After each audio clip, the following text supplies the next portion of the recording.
prayers resonated from a place beyond space and time. A place of existence long before our own, long before the gods. A place that never existed, yet always existed.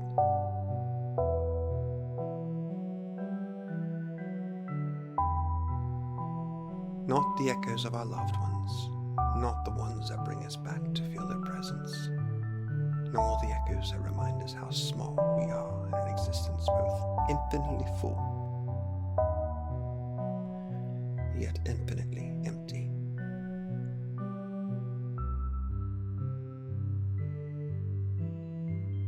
But echoes like the stars that remind us of what once was and is, and their devastating power to bring both life and absolute ruin.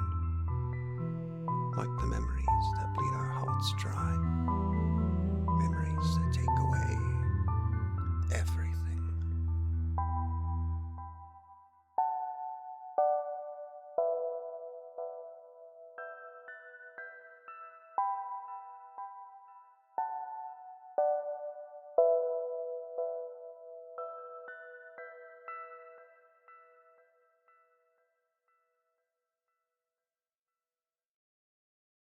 Vulnerable.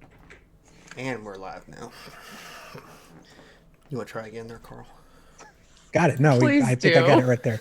I got it right under the line. Right under the line. Hi, everybody. We're back finally. Yay. I love you people. We had what? We had PAX last week. We had MK joining a band, apparently. So Yeah. So it's been an exciting time. I'm not super well tonight, so I'm letting these guys do a lot more talking than I'm going to do, which is probably better for you all. We get to know each other better. Just have you guys, we'll just go around real quick and let everybody know who you are and who you're playing. Hi, my name is Casey. KCH on the social medias. And today I'm playing Elia Hin, Horizon Walker. Hi, I'm Karl, and today I am playing Kahareth, Khoratari, the Kalashtar Paladin, mostly. Hey everybody, I'm MK, and I'm playing Colias Alexandra, the Bard. And hello everybody, I am Aras Savad, and I will be playing Tabitha, the Rogue Bard. Brilliant. We were missing HF this week. I don't know if he'll be back here next week either, so. But we're going to keep going on because that's what we do. We had a few visitors on last time. Did anybody actually watch that besides... You two did, right? Yeah. Okay, cool. Anybody want to say what happened last time? The monster was inside of us all along. It's very accurate.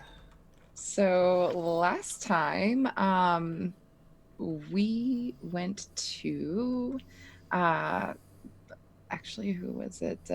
Colias and Tabitha went to take Eliath to his old hangout, talked to Gedramak, the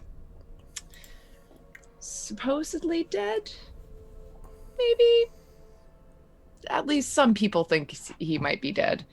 Went to his place, and he hired us to go to the Isle of Black Trees with a group of mercenaries that he put together. So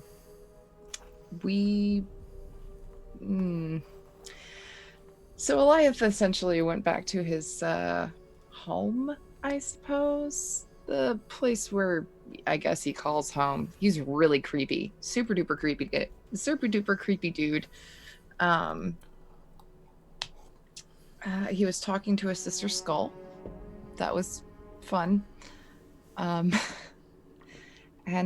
we essentially found a creature that reminds one of a Slenderman.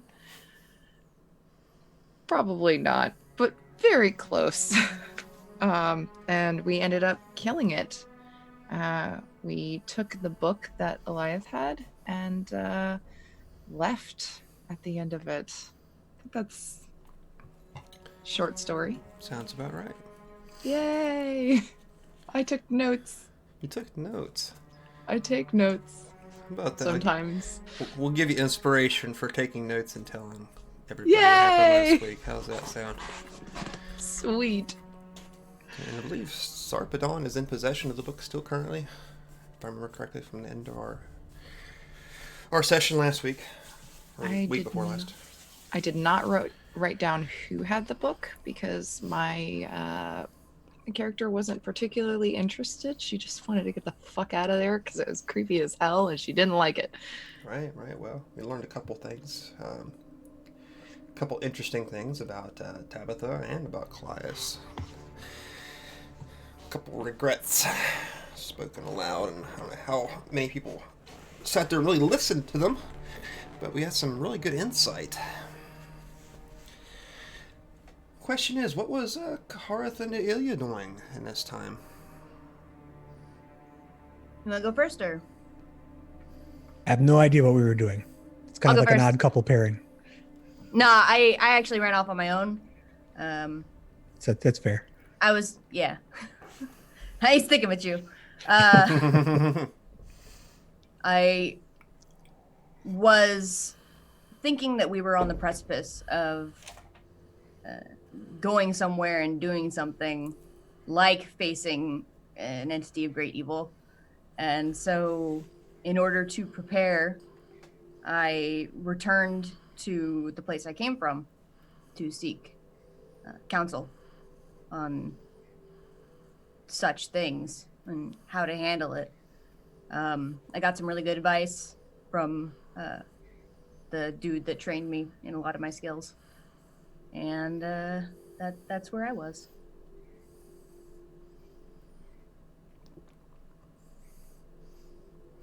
Kahareth, did you do anything? Well, if left to his own devices, he probably would have been trying to solve the mystery of the dying people. How far he would have gotten in that, I cannot say. Right on.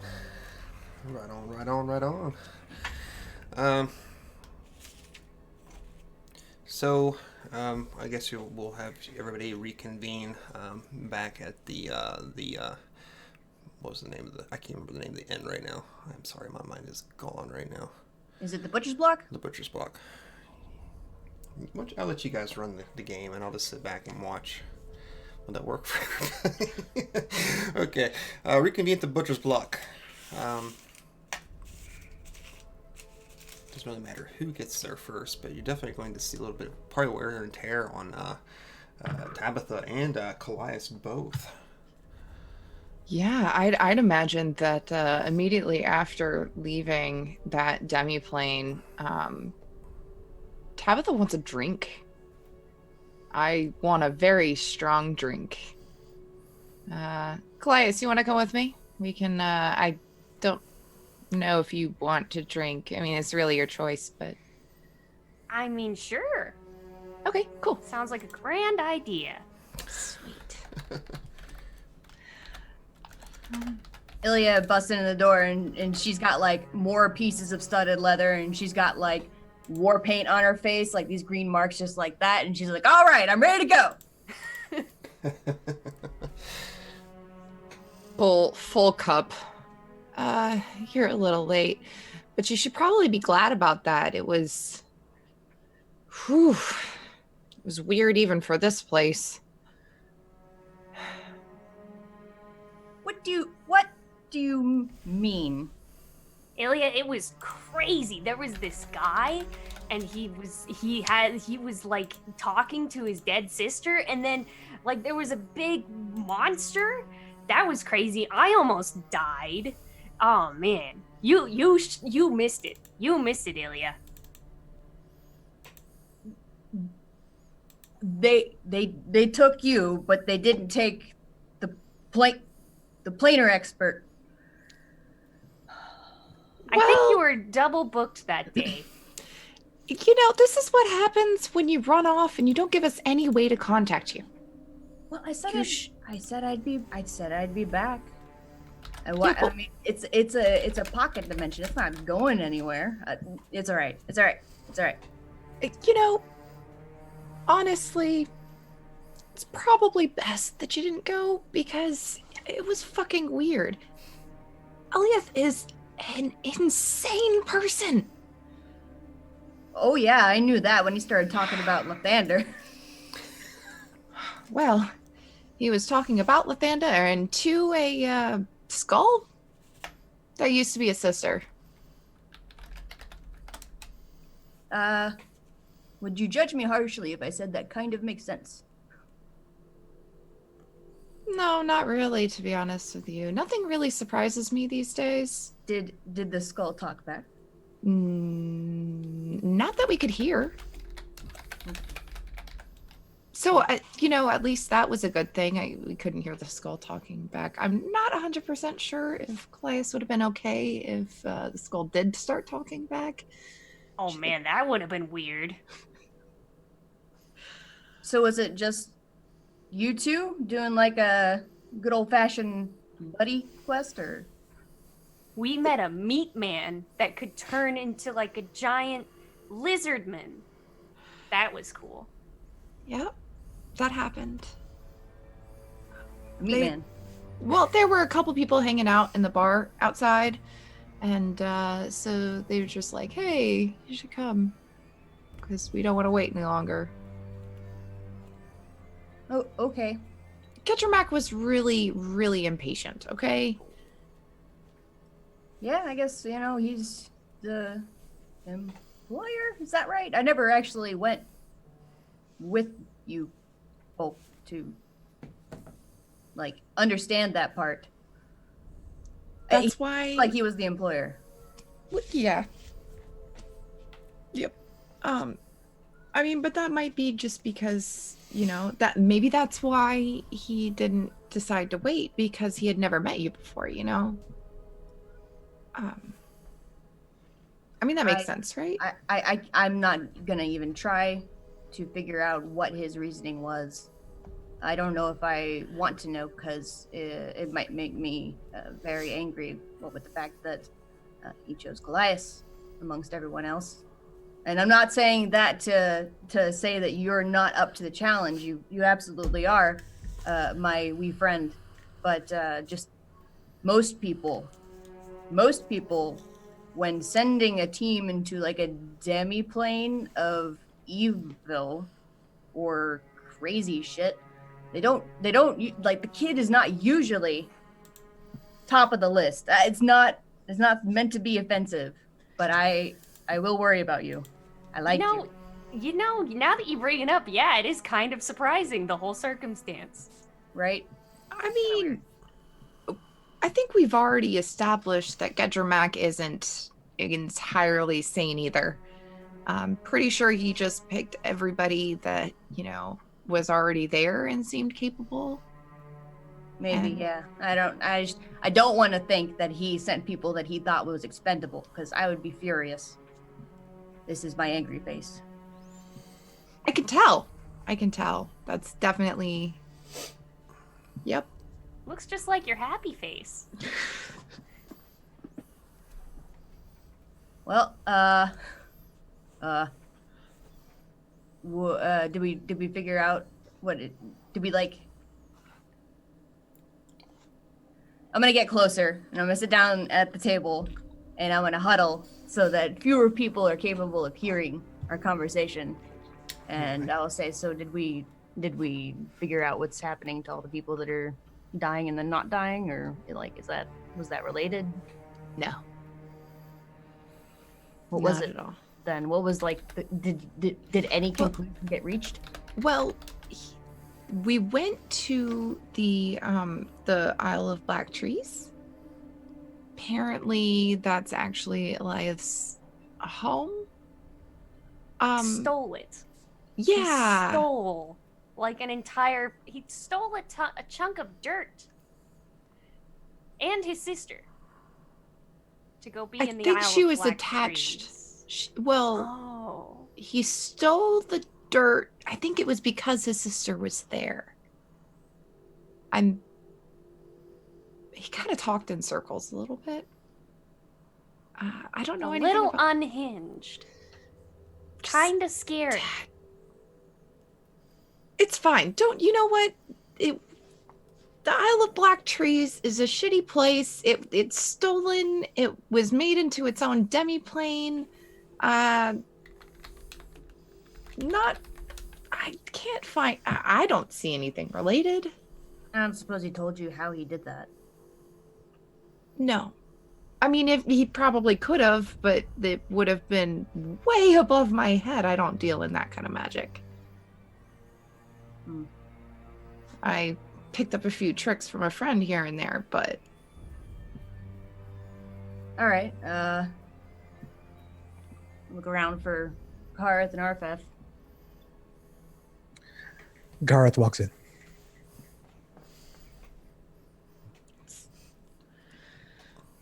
just in time, buddy. How you doing? What you been up to? Take a seat. Just walking around, looking for stuff. How about you? What have you been up to? I don't even want to talk about it anymore. Kahareth, they went to the Black Trees place without us. Wow, Where's Arphef? Did he get hurt? Is he okay? Totally thought he was going to be with you. Oh. So did he not go? I mean, no. Okay. All right. Well, that's a thing we gotta do. We gotta find Arphef. We gotta find the dwarf. Gods know what he's up to. Who has him? Oh my gods. Well, we don't know anything's wrong necessarily. But yeah, I agree. We gotta find him. There's a high likelihood. It's actually bad if he gets lost because he doesn't know anything. What have we done? Oh shit. And maybe we can get somebody to do like a scrying spell on him or something around here. I mean, you know people, right? Can't you just, talk to people and be like, hey, have you seen a confused dwarf anywhere? Sure, can do. Like that's a start. That's not a quick way though, usually. I mean, we get lucky, but I'm never lucky. How did Eliath was nervous himself? Did he I guaranteed his personal safety, and I feel bad I wasn't there to protect him. You know Is what? he all right? Physically he's safe-ish. I don't think he's okay though. Turns out he was barmy as the hells. Like so far gone. Talking to skulls, but don't talk back. Well, Gedremath, he said that there was great wealth or power to be had at this place.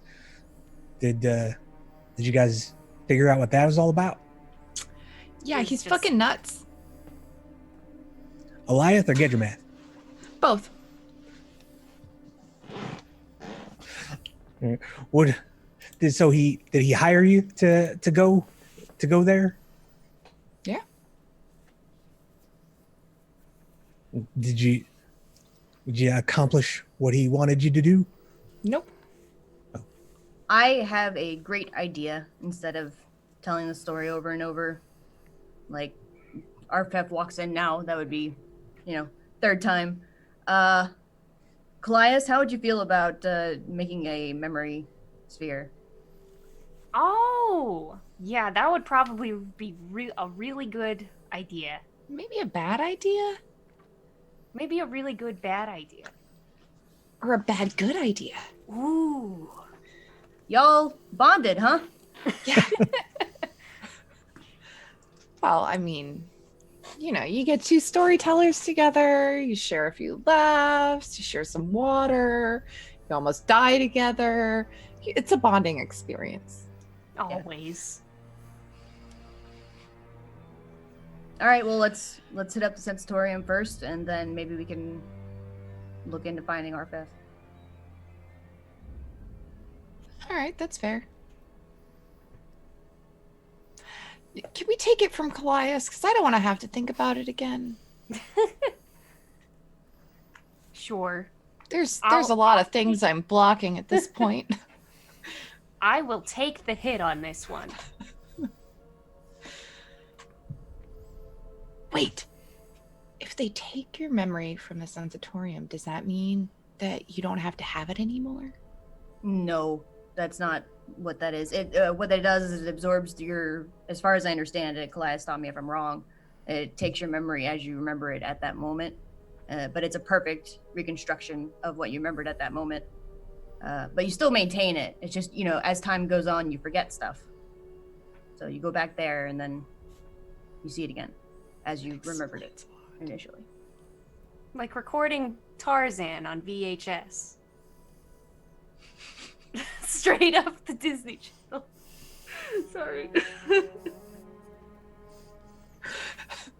I feel like there's more to that story here. Yeah.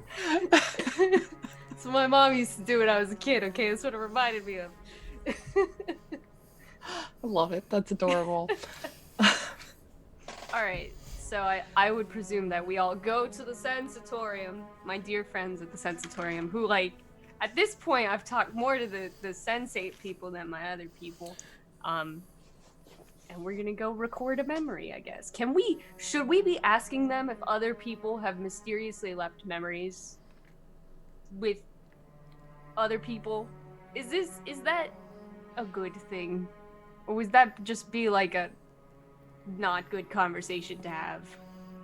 I mean, technically you can ask.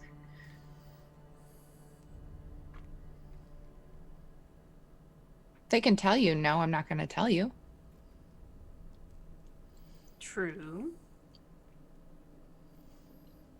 To what end? What is it that we're trying to figure out?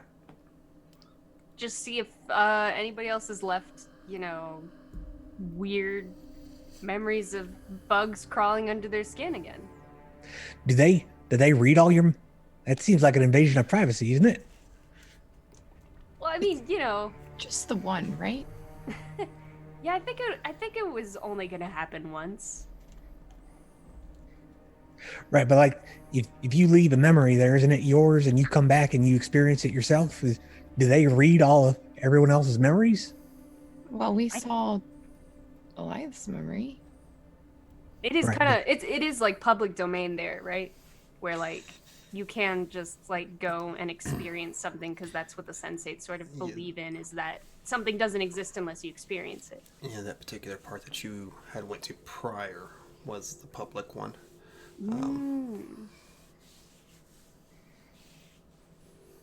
All right. So we will go and save the memory of the entire experience. Okay. Now, I have a question.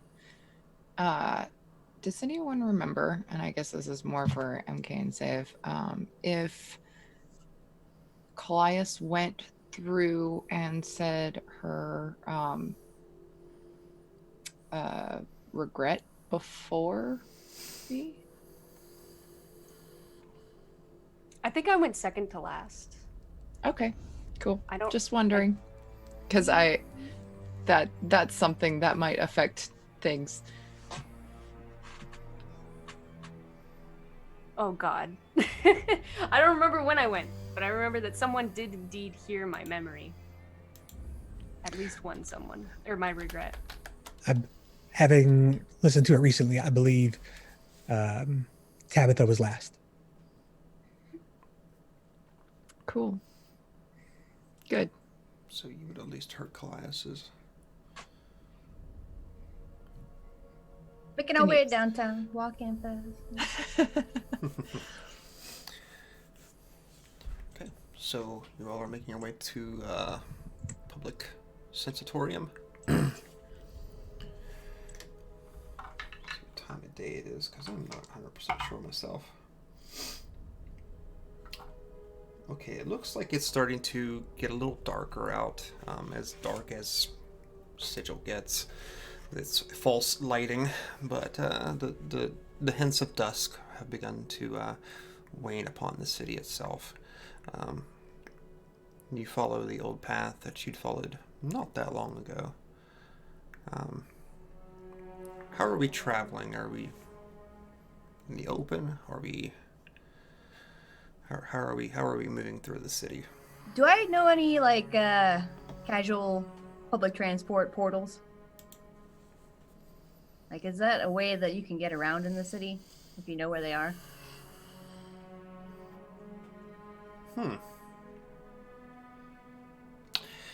Alternatively, is there a horse and carriage, or do people ride horses, or is everyone on foot? I wouldn't say everybody is. I wouldn't say everybody's on foot. You got me stumped with the whole public transportation kind of stuff. Never really heard anything about that before. Come on, City of Portals. You don't have portals from like one part to the other. It would definitely make sense if they existed. I'm gonna just that would make perfect sense if they existed. Do that, unless anyone has anything against it. That's why we pay our taxes. You pay taxes?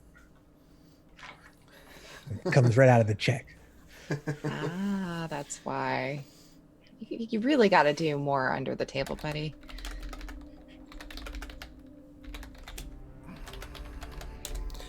So, I'm just going to have you all go ahead and roll me a perception while you're on your way to this first public transportation place.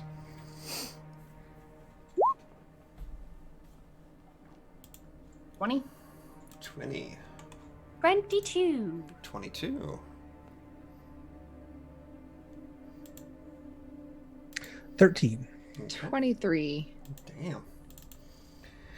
Okay, and let me make a little check here. Okay, so it looks like the 20 and aboves are going to get this one. You're traveling towards this next portal. And for some reason, maybe it's just the silhouette of a shadow high above you on one of the buildings. You happen to catch a glimpse of a very lithe figure, sort of staring down at the group as it passes. You don't have a distinct idea of what it is. You just see it's a humanoid type shape, but it definitely has taken interest in your party. You can tell that much from your rolls, that it's definitely tracking you at this point. It just seems to be a singular figure. Guess that's what I look like from the rooftops myself. I will kind of nudge whoever I'm next to and be like, we're being followed. Or watched at the very least. Do you want me to go investigate? Or do you want to act casual? If you approach them from the front, I'll get them from behind.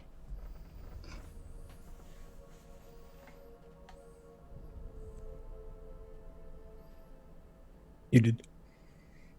I know, I was trying to tell myself not to say something. I was waiting for someone. I was like, mute. Don't say it, don't say it, don't say it. Ah, said it. Anyways, I'm sorry. Well, they seem to be pretty keen on us. They might notice if two of us suddenly disappeared, since there's only 4. Maybe just keep an eye out. When we go behind the next building, I'll sneak off real quick. See if I can follow them. Or at least get a good look at them.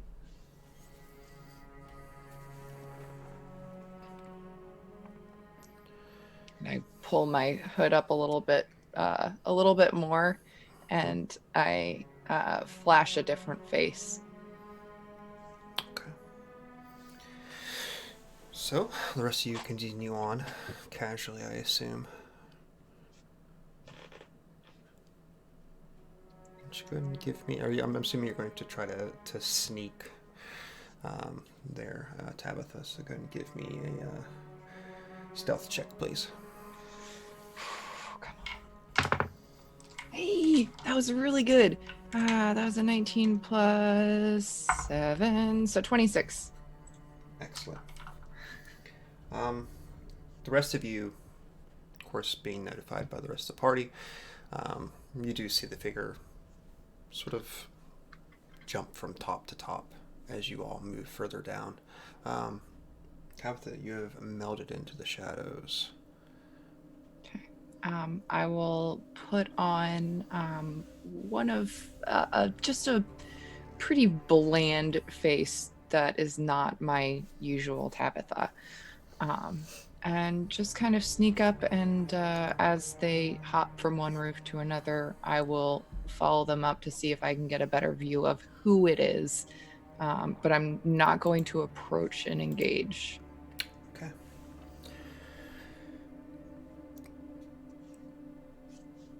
The rest of you make it to your first location, your sigil subway, as we'll say. And sort of standing outside of it, the figure has taken notice, it appears, of one figure being missing and seems to be a little bit more hectically looking around. Definitely on guard at this point. But Tabitha does not notice you. You draw nearer. How close would you like to try to get to this? Really more so just so I can like get a good look at them, see if I recognize them from anywhere, or even just to get like a bead on what their face is. I certainly don't want to get too close and draw attention to myself because they're obviously looking for us. So being alone, I don't want to start engaging. I'm smarter than that. But I definitely want to see who's interested in us. Okay. So probably about 30 feet, maybe 50 feet. Go and give me an investigation.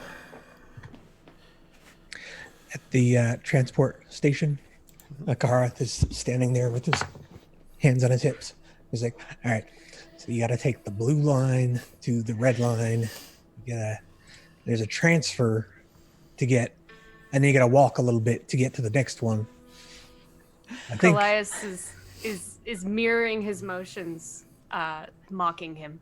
I think we might be walking more this way than we were if we just walk straight there. Turns out, I got a 12. A 12. Okay. So with your 12, you slowly sink 30 feet, within 30 feet of this figure.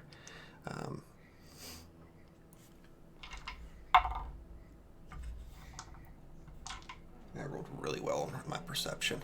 And you see it like sort of gripping the sides of this building with these long, pale fingers. And it has this hood over its head. It looks like it's almost made of canvas or like burlap. It's very tattered and very torn. And it suddenly shoots its look towards you. And you see this pale face. And shockingly, it looks quite similar to what Tabitha looks like.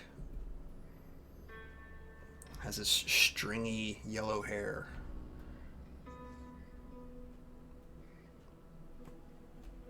And you see it has these normal lips that seem to start to separate as its jaw lowers.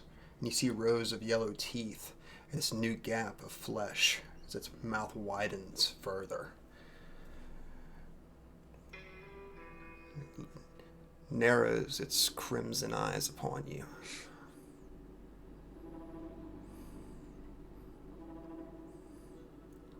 Any reaction to this?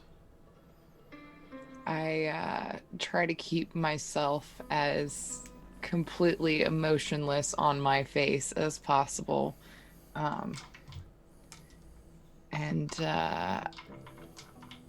I just look dead at them and I say, what do you want? What are you doing? Okay. And almost liken this to almost like the predator.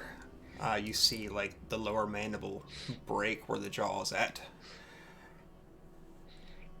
It's like sickening crunch of bone as it splits. And it unleashes this horrendous scream that all of you hear. But Tabitha, I need you to make me an intelligence saving throw, please. I will remind you that you just earned inspiration. Yes, I am proficient in intelligence saving throws, though, and we'll see. We'll see how this goes. Let's see how this goes first. That didn't go well. I'm going to use my inspiration. Okay. Ooh. Oh, that's much better. I did a 19 that time. A 19, excellent. I'm going to roll my little table here. Oh, God. All right. Do I happen to recognize what this creature might be at all? Given your recent excursion into the Isle of Black Trees, the way it carries itself, its flesh, the eyes, it's not too different than the man in the woods. Great. And as it stares upon you, you are sort of struck by the horror of the scene. And instantly you have these daggers up in your hands. And you're almost drawing it across your wrist just to stop from seeing this thing, the horror that pours through your veins right now. But you manage to steel yourself just before slicing a long gash across your wrist. The other one towards your neck. You see its face suddenly shift, mirroring the one that you're wearing now. It lets out one more cry and begins to run, opposite of where everyone else is headed.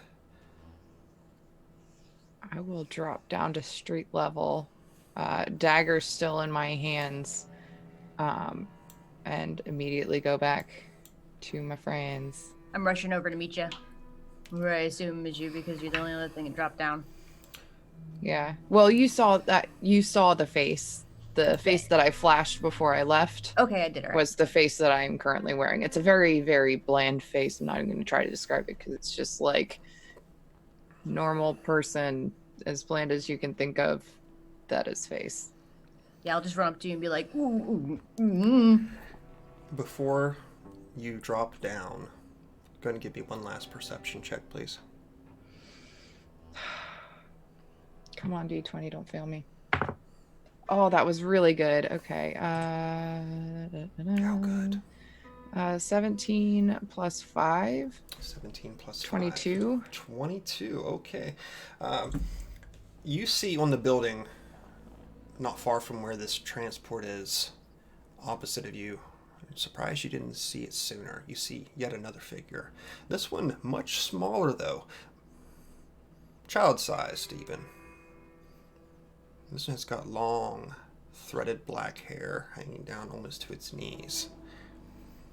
And it looks up at you with the same crimson eyes. And a yellow-fanged smile. And you see it from existence. And a cloud of insects that sort of waver off into the distance.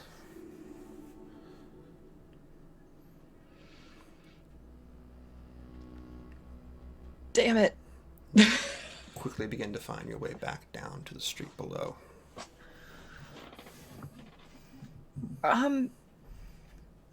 So when I meet up to everybody, I kind of grab Ilya's arm and I say, let's keep going.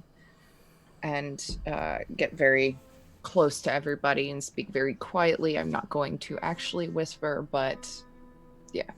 And I'm going to say, when we were on the Isle of the Black Trees, there was some sort of creature, kind of like a part of Eliath, but not. It was kind of like it was mimicking him in a way, but in a nightmarish, unnatural kind of way. That was just following. One of those was following me. Well, us, and it looked like me. And it almost had me slip myself, but I didn't.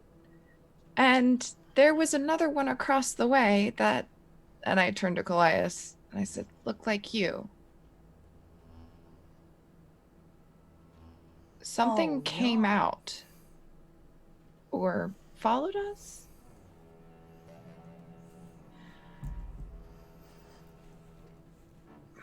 That's a bit of a pickle. Yeah.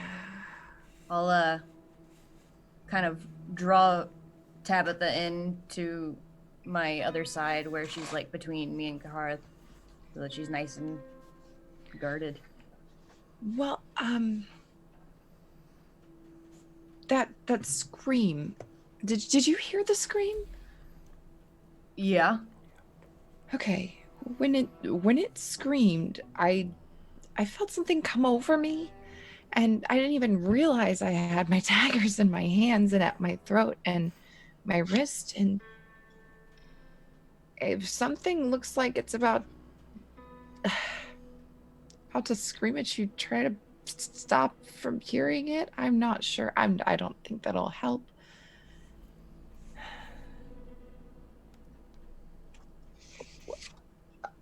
I have a new memory I need to deposit now so that everybody can see what I saw. Yeah, I'll be thinking on how to address that. I don't even know how it did that. Normally it's like with a spell or something like that, you can see it being cast. This was just I don't know what it was. Demons can do really fucked up, scary shit like that without casting spells. Sometimes Fae folk have also been known to be capable of doing it. Yeah, we gotta think about it. That's not something. It sounds complicated to me. Yeah. Let's get those memories looked at. Okay. You guys are going to bounce into the portal. Who's going first? Who's going last? I'll go last. I will go first then. Ilya, you step in, and we'll say you get deposited in another part of the city. It's not really important at this point, but closer to the public sensatorium. Shortly followed by Tabitha and by Colias. Kahareth, go ahead and roll me one perception check before you roll into this portal. Sure. No problem. That's a 3. A 3. Okay. I have a passive of 11, so. Okay, we'll go with that. So with your passive 11, you have made sure everybody has safely gotten through the portal. You are sort of keeping an eye out on all these things. And you look off to the west, down the street, and you see a small girl with thready hair, black. She sort of twitches really quickly and is 10 feet closer to you suddenly. And you see her lift these crimson eyes in your direction.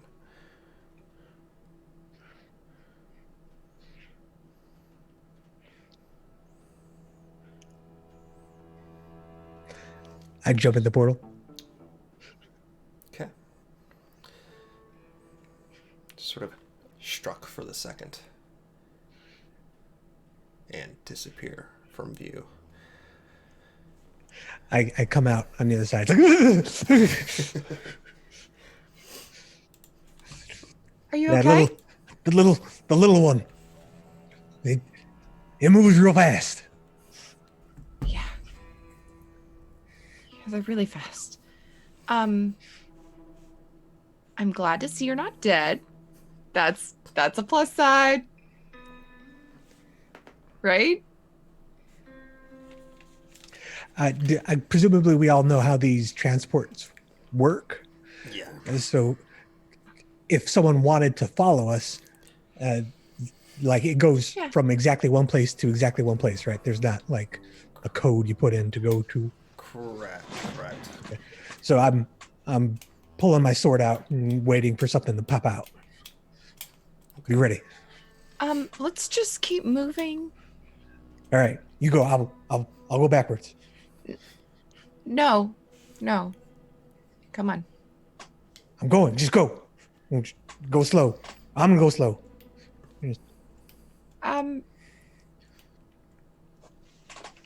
Okay, so I know you're like part of the city guard in a sense, but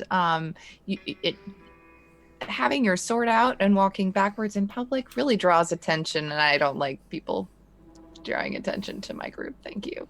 So please put it away, and let's just turn you around here, buddy, and let's go. Colias is gonna start pushing along with Tabitha. For what it's worth, it doesn't look like like anything's following us. I'll begrudgingly put my sword away and keep on looking over my shoulder as we walk away. Okay. You keep your eyes planted on the exit. Don't see anything. Draw from it.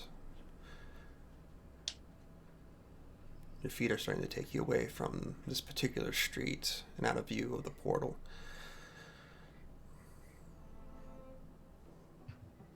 Continue on, I assume. Some time passes. Another portal. Another street. But you have found yourselves just outside the sensatorium. Base.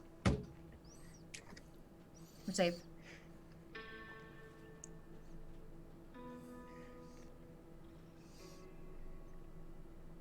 All right, let's check out the memories.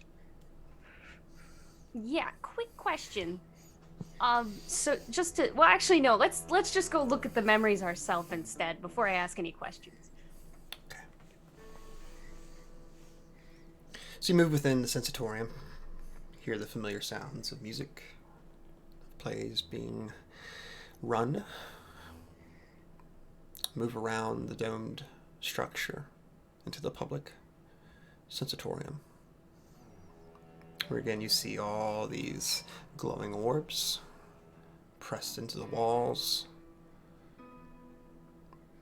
The same figure behind a similar silk screen.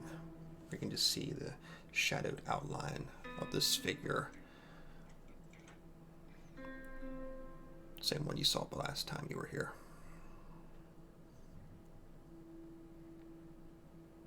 You're a rattle upon noticing you.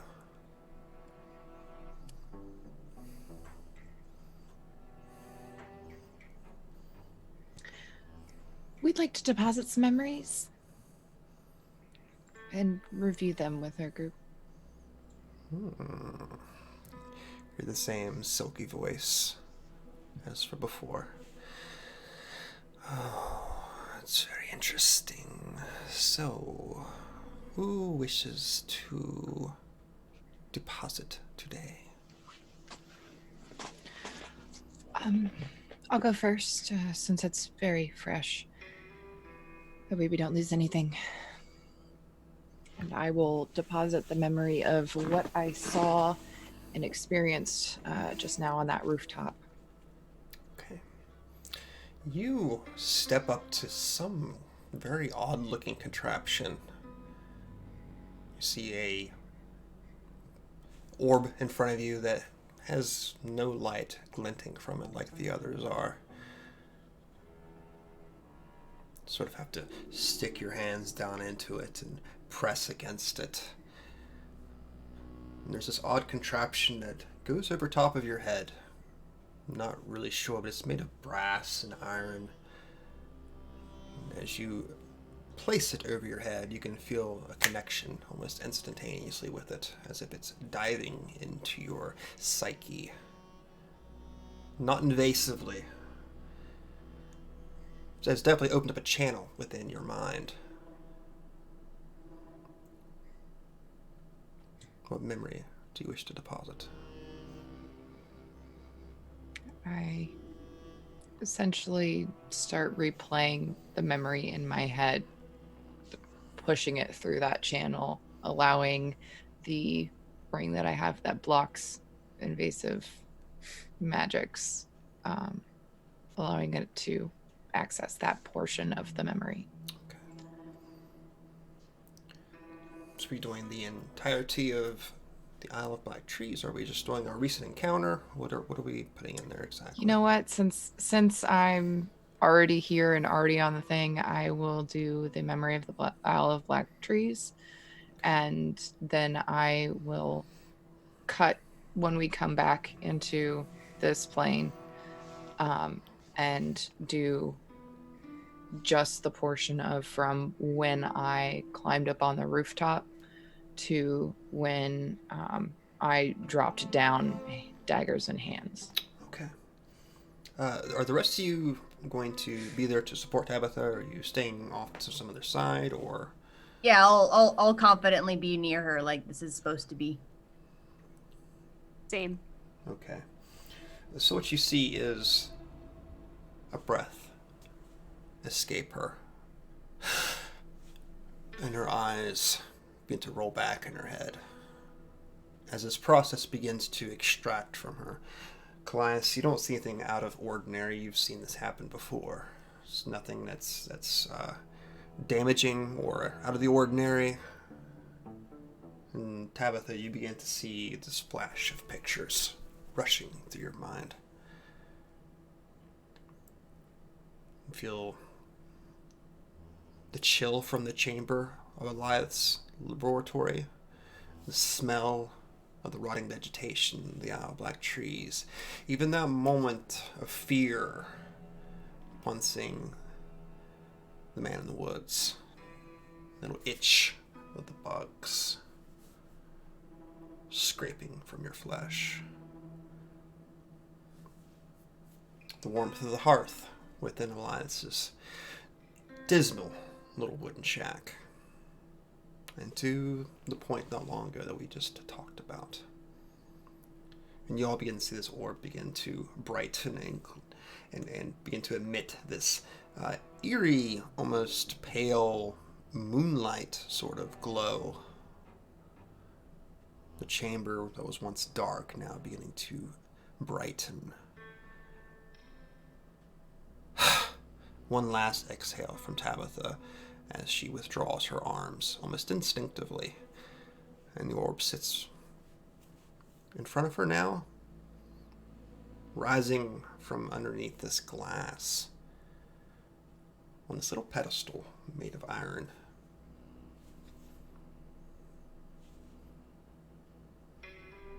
Your memory has been deposited.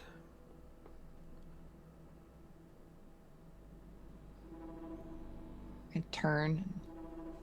I say, Colias, I went ahead and gave them the isle as well. I figured might as well, because I was already doing one. Sounds good. You all right, Tabitha? Want a hug? I can still feel the bugs. I'm a hugger. She didn't say no. Tabitha almost doesn't even know how to hug back, so it's very awkward. She kind of pats your back a little bit and then wraps her arms a little bit closer around you. And you can almost swear your shoulder feels slightly damp. But when her head comes back, no tears. At least not that you could see.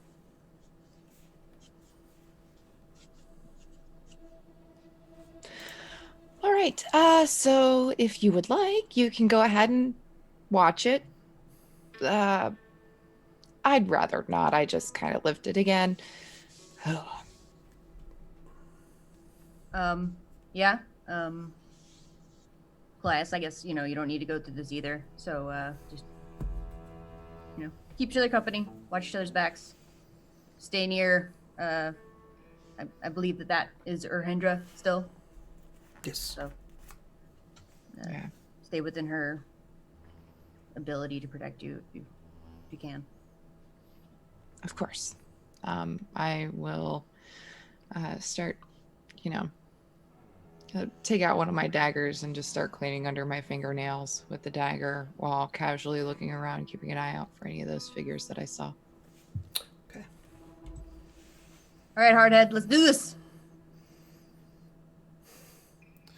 So you both dingle your dongles on there, I suppose.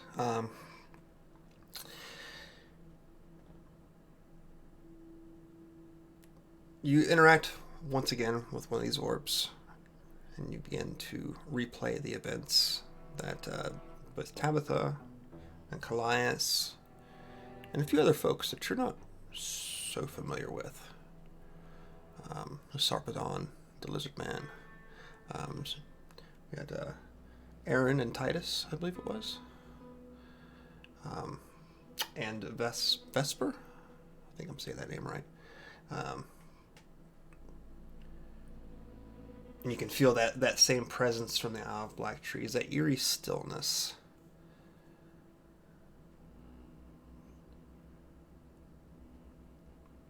I don't know so much that I need to go into details. I know you both have watched that last episode. But I will give you the opportunity now, since you have watched it, and if there's a question from it that peered into your mind, why don't you go ahead and ask me. Maybe I'll give you a little bit more insight into it.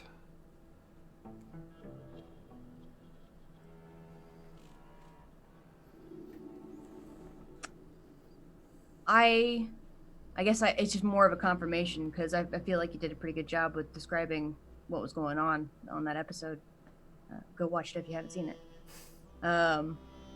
It was really good. It was very good. Did I get the impression that in Elias' little bad guy monologue that he had like the components of what he did in that book that Sarpedon ran off with? Do you mean the components of shifting the land there, or? Yeah. Not so much that he had the components to it, but you're very familiar with the planes, and you know how even the most minor of thing that's believed to a point of where it encompasses not only your mind and your wants and your desires, but almost becomes a part of you itself. Mm-hmm. Such things can manifest into reality. The sense that you got from that is that Elias actually pulled this whole part from Toril, and it was deposited into this demi-plane of regret. That's what I wanted to know, is that it usually isn't that easy, because it's not like there's a ton of real estate out there where you can stand initially and then make this happen. So yeah, there had to be in cahoots with a power, or in some kind of demi-plane of regret that I'm unfamiliar with, which is the much bigger globe piece of what is Elias. little country. Yeah.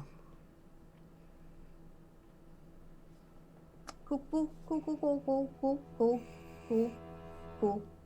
So I will, playing back to the memories, Mhm. remember that the blood was how the party got into his laboratory.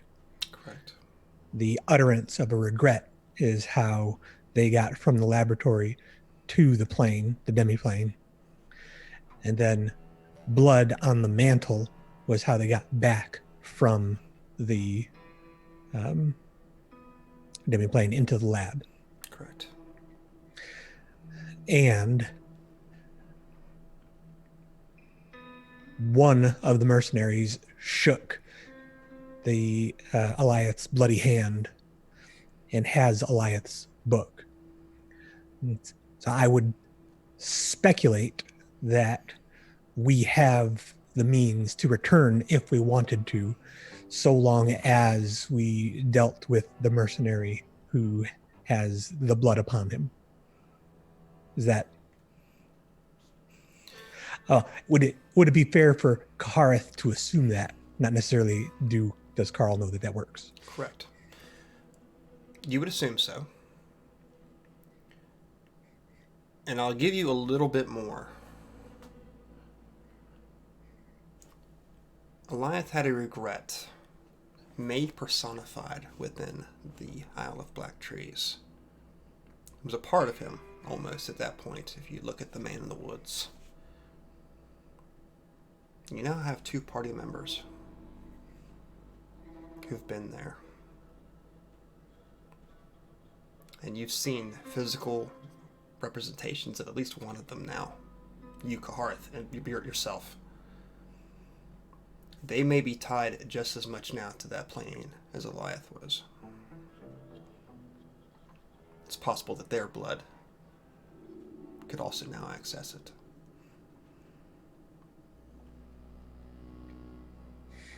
Well, we just need his blood to get into his lab. Right.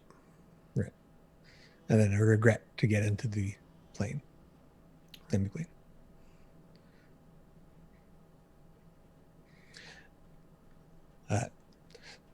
So where did, I don't know if it's part of the memory, where did the mercenaries go after? They all sort of went their own ways. They weren't an adventuring party like you all are. They were hired for a specific task and have moved on. You're not quite sure the whereabouts of where Sarpedon had been or was going at this point. You just know that he had great interest in looking further into the book itself. Not probably for the same reasons that Gedremath would have liked, I would assume, but you do know that from the memory itself that he was interested in the way the portal had worked. Because generally within Sigil, you can't just pop a portal open of your own and go wandering the plains from Sigil itself. It's pretty powerful stuff. And the book was in that plane and pulled out, right? Or was the book in the laboratory? The book was in the laboratory, correct. Oh. And so I would not assume that the book is the source of power that Gedremath was looking for. You'd assume not.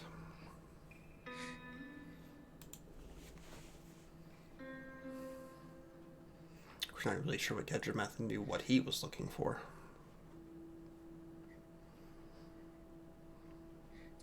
And just totally outside of this scope, did Gedremath pay the party the 1,000 gold pieces he initially contracted them for? Yes, he would have done that.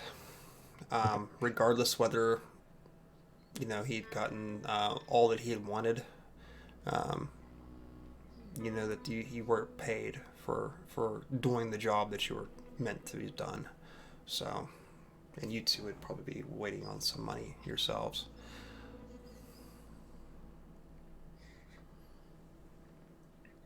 So, in that whole business with Elias talking about the Man in the Woods and his initial encounter with it, It didn't. Did it try to attack him? I don't think I remember. I feel like I remember that it didn't try to attack him. Talking about Eliath, right? Eliath's man in the woods. Right. Yeah. You remember from the last time that you were actually in this building where you saw his memory. He wasn't attacked by him, but just the mere sight of him drove him mad. Yeah. Okay. Okay.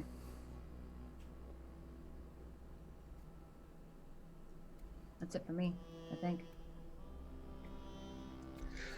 All right. Well, I guess there doesn't seem to be a reason to go back to the Isle of Black Trees. We have a vested interest in killing the things that came out so they don't drive our party members mad. And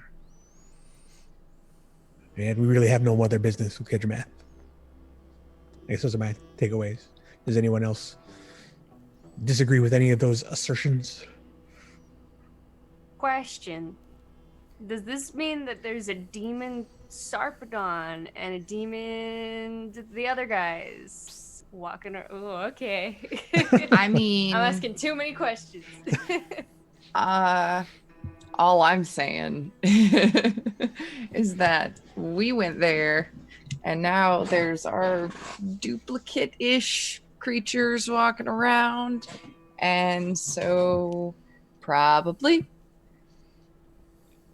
Hopefully we won't see the others. I imagine they probably look like their regrets. Ooh.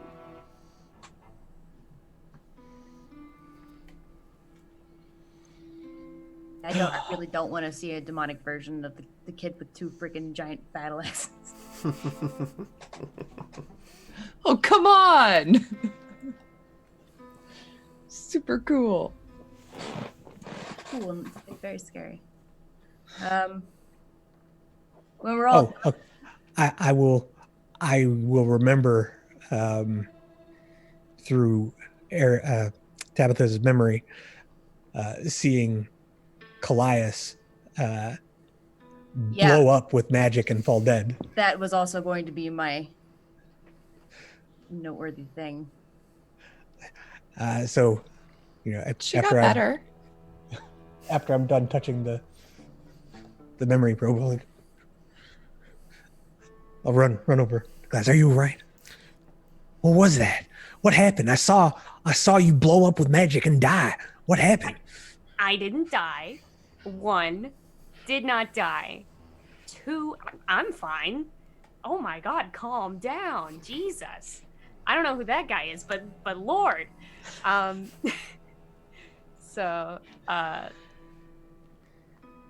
Brain. Ooh, I have a brain. I met a brain once. Colias will just kind of it's okay. It's just a little bit of experimental magic I've been working on. It was a little bit of conflict resolution skills I've been learning. That looks very dangerous. I'm really concerned for your safety. I mean, it was dangerous. The whole thing was dangerous to begin with, but that looked like dangerous to the next degree. I think it wasn't quite super duper dangerous. It's fine. She had adult supervision. I did. I was there with her. Tabitha was there. It's fine. You missed the part in the memory. It's okay. I asked an adult. It was fine. Believe it or not, I'm an adult. Do you really think I would let anything happen to her for real? God. And in the end, we won. Totally worth it. Well, I don't know that you had that much control over the situation. It seemed like she did that of her own accord, and that's to each their own. You do what you got to do, but I sure am concerned. That looked really dangerous. I thought it was wicked sick. I'm gonna go in for the secret handshake again. Yes. Boom, boom, boom.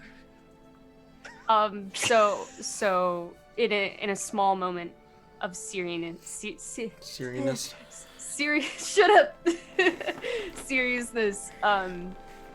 Colias will walk up to Kahareth and kind of reach. If she could, she put her hand on his shoulder, but whatever forearm. How tall is Kahareth? Knee cap. I'm sure you can reach his shoulder. Okay. 6'4". Sure. She really doesn't reach for it. Maybe puts her middle finger on his shoulder. It's like it's okay. I've been doing this for quite a while, and I'm getting pretty good at it. I'd say if my mom were around, she'd say she was proud. Well, I'm sure glad you survived it. Thanks, Kahareth. Me too. Well, we got to get rid of that thing that followed you back. I don't like that one bit.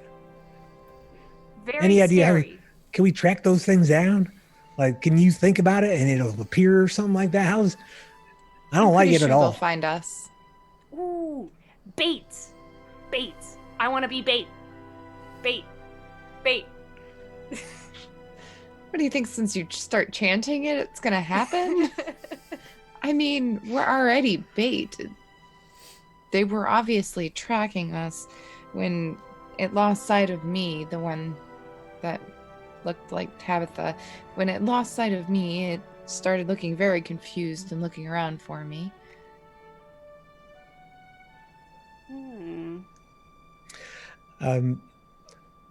So we've all seen these creatures now. Do any of us just know what this creature is? The best that we'll say from the group's standpoint, putting all of your noggins together, as had been alluded to before, these do seem to be some sort of personifications of regret. And you would probably classify them more of an aberration than you would anything else, not really demonic.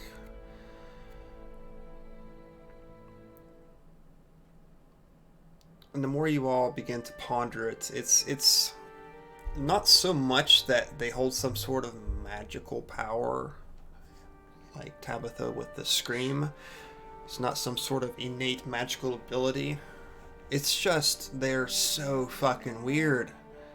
They're so not of this existence. It's almost as like they're not a part of the planes even at this point. They are so foreign and so alien to you that your mind can't really wrap around what they actually are.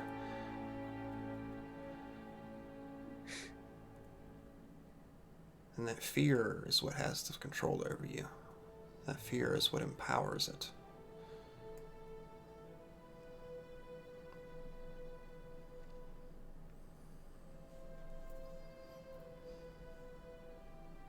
So, solution. Don't be afraid of anything. Easy peasy, problem solved. There we go. I don't think that's really gonna work. Well, that might protect you two, but those other 4, they might have concerns. They might not have our forethought. Well, unfortunately, I mean, I liked them and all, but I didn't know them very well.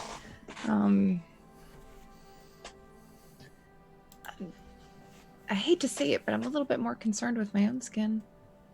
Right. Well, you said if you're not afraid, there's nothing to worry about. So. Yeah, totally. I'm totally not afraid of anything. All right. Well, whether or not you're afraid, I think we should get them. But I believe that you are very brave and courageous, and you're not gonna be concerned at all with them. But I'm concerned, and I don't have a boogeyman chasing me, so I'm free to be as concerned as I want to be. So I'll be concerned on your behalf, and I want to find this thing. Karth, I'm starting to think that it's probably a good thing you didn't go, because you are afraid of everything, aren't you? That one thing in particular is about is terrifying as I've ever seen. And I don't like the fact that it's out here chasing you all. So let's get rid of it. Okay. May I make a suggestion? I think Colias has a suggestion too. Oh, Yeah, it's go the ahead. same. It's the same suggestion. Okay. Oh, probably not. You go first. I was just gonna say bait. Oh, okay. Yeah. You get to be bait. You can be bait. Yes. My suggestion was going to be perhaps before we enter lethal combat with this thing, we know, Mind Paksha, maybe we can take a trip to the bazaar and talk to a couple of mates of mine and see if they'd be willing to help us protect ourselves from something like that. Because what Tabs experienced, I do not wish to experience. Having my own control of my body taken from me. Do not want. Call me Tabs. Is that okay? It's okay. So, my sounds like a good question, idea. real quick, between Colias and Ilya. I know you guys had known each other for quite some time. Did Ilya know anything about this regret she just heard of Colias's?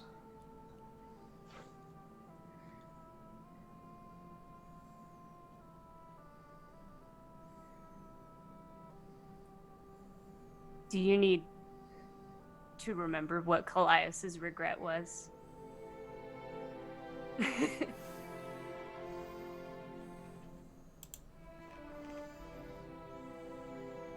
Can we just say it for the class, please? Because I forgot what it was personally. Colias's regret.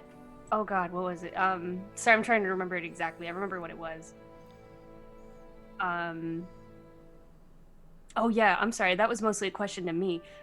So yeah, Colias's regret was that she regretted that her mother did not die sooner of mysterious circumstances.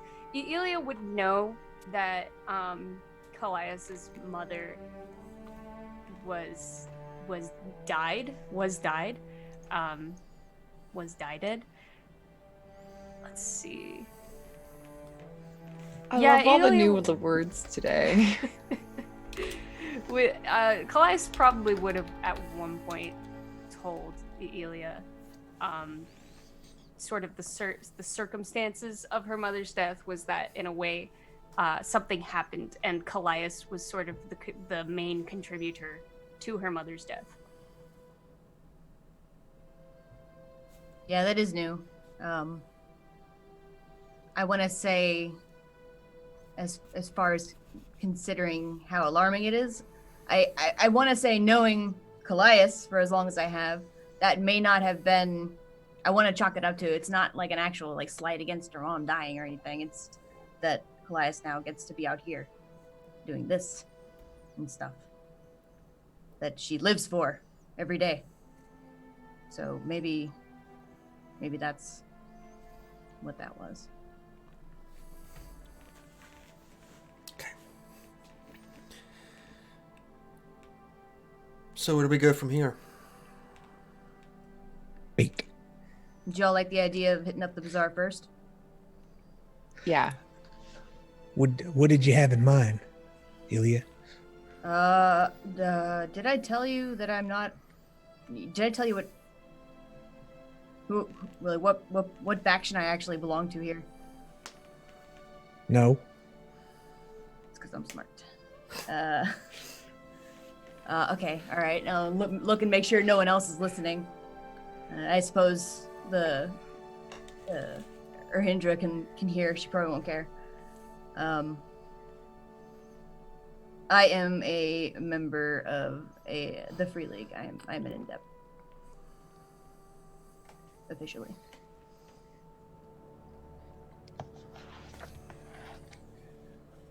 The look of disgust. Kahareth couldn't hide it. But he's very tactful, so he'll wipe it off his face real quick. That's exactly how I feel about you. Glad we're on the same page. But being an in-depth, I know a lot of people in the bazaar who have helped out in the past, helped out their people. It could be that they'd be willing to help us with this if we explained that there are some crazy frickin' mind explodey, kill yourselfy things just running amok around here. Well, what are they going to want from us? I don't know. We got to ask them first, but it could also, we could potentially enter a contract in which we only borrow something that would be useful and then bring it back.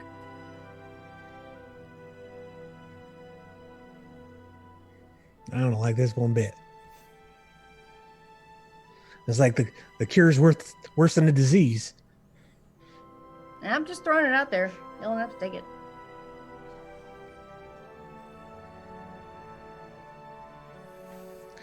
Well, the protection is for Tabitha and Colias, so I guess my vote really doesn't count for much.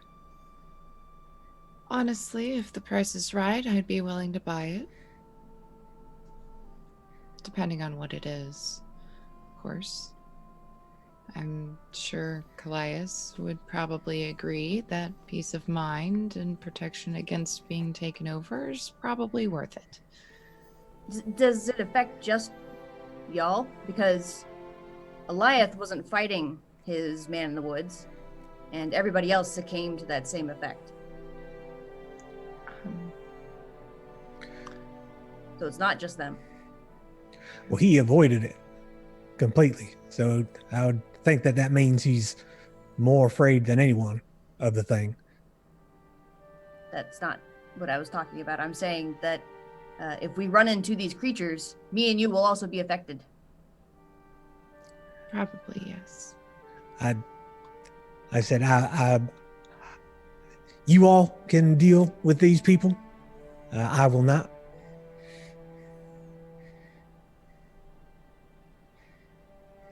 Can we call them regret monsters? I like that term. It's shorter than mindfucky, slice yourselfy things. Yeah. Regret monsters, then.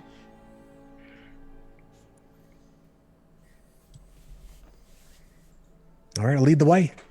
All right. Okay, so you exit the public sensatorium under the cover of night still, as anti-peak has slowly begun.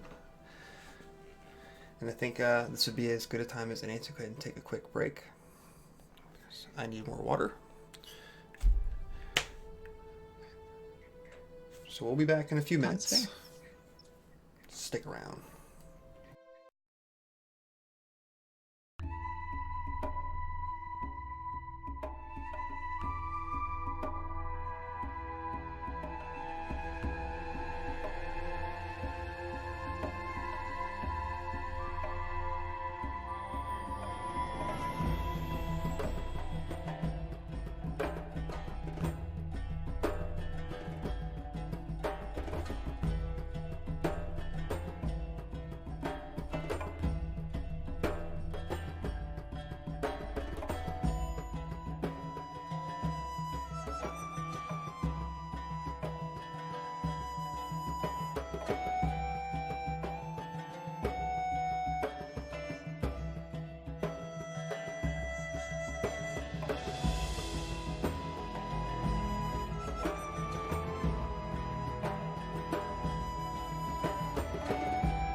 right, folks. That was a great base to come back on. It was.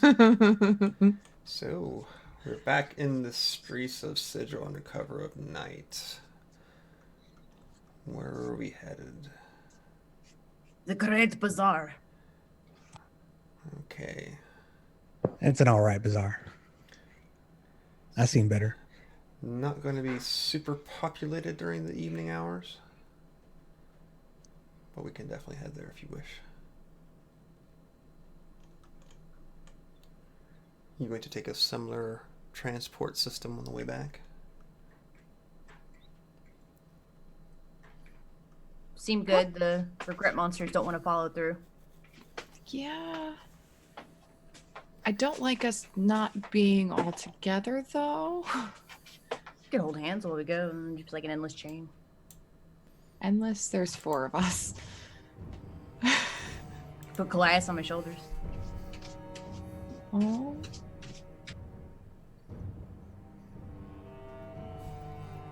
Okay, well, we could walk too. Whatever your little heart's desire.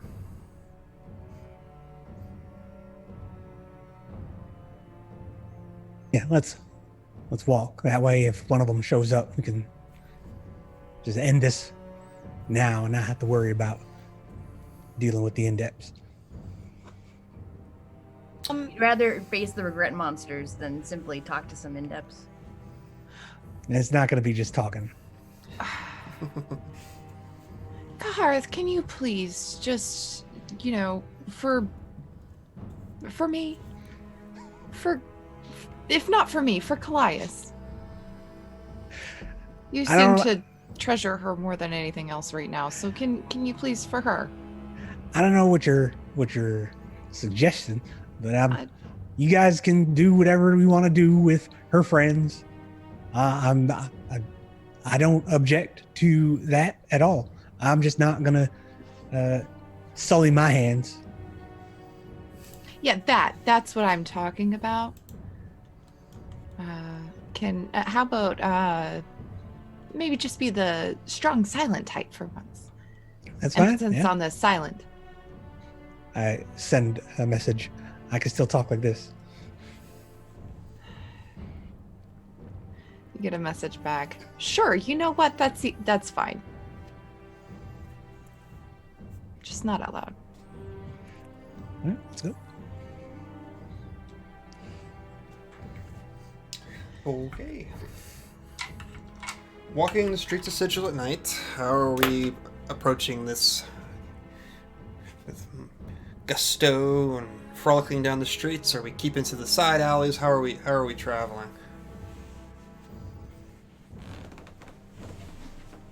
I'm down for being sneaky, but not too business casual sneaky. Business casual. Okay. So like staying underneath the edges of the rooftops, so that if there's anything on the roof, maybe it won't be able to see us.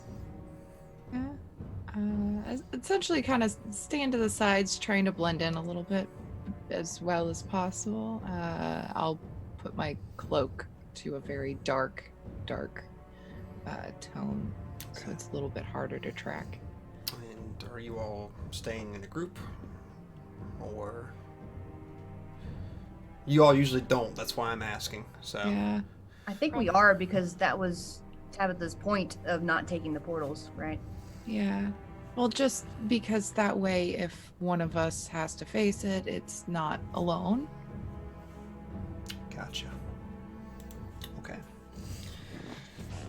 Hopefully. Oh hell, let's do it this way.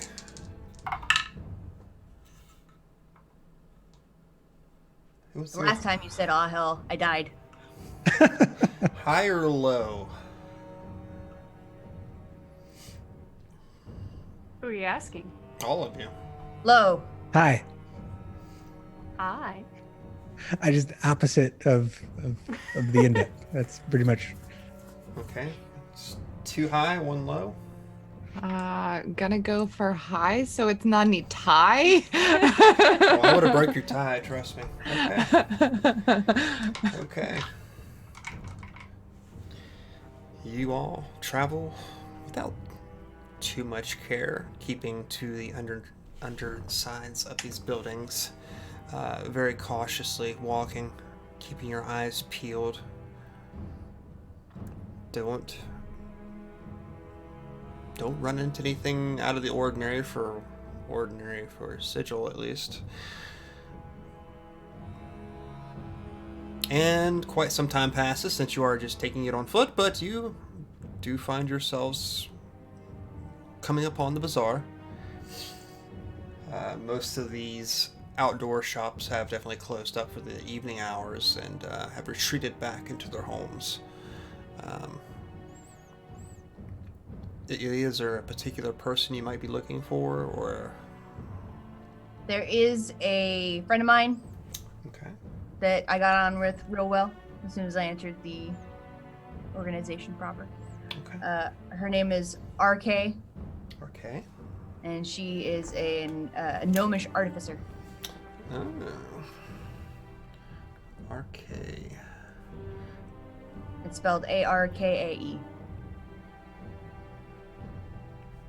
All right, an artificer. Interesting. All right. We'll say that you know RK's at least living establishment slash workshop, I would assume.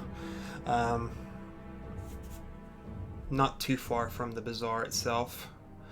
There's no open shops right now, but you're more than welcome to go to RK's living abode. I'm gonna scale up the side of her place and see if there are still lights on or if I'm gonna need to wake her up. Okay. You find that there are definitely lights on in the workshop. There's a steady smell of smoke pouring from it. Both wood and the smell probably of some sort of smelter. You have iron ores. Someone's definitely active within the household. Okay, great. Drop back down. Be like, yeah, looks good. And then I'll walk up on the giant door. Looks kind of almost like a garage door, honestly, but it's down right now, and I'll give that a little bit of a tap. Okay. There's some time that passes. Then you begin to hear a series of clicks as locks begin to be undone. Far too many.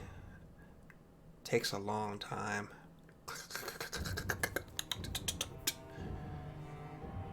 There's a sliding of a door open upwards, like a garage door, as you said.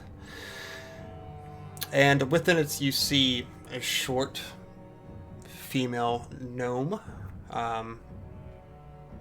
Let's make her a little cool. She's got a long pipe that she's holding in her hands and this dirty, dusted face. Wearing a leather apron at the time. Well, well, well. Ilya, it's been a long time. How are you? How's the fam? Oh, bunch of drunks as usual. Excellent. These are my friends.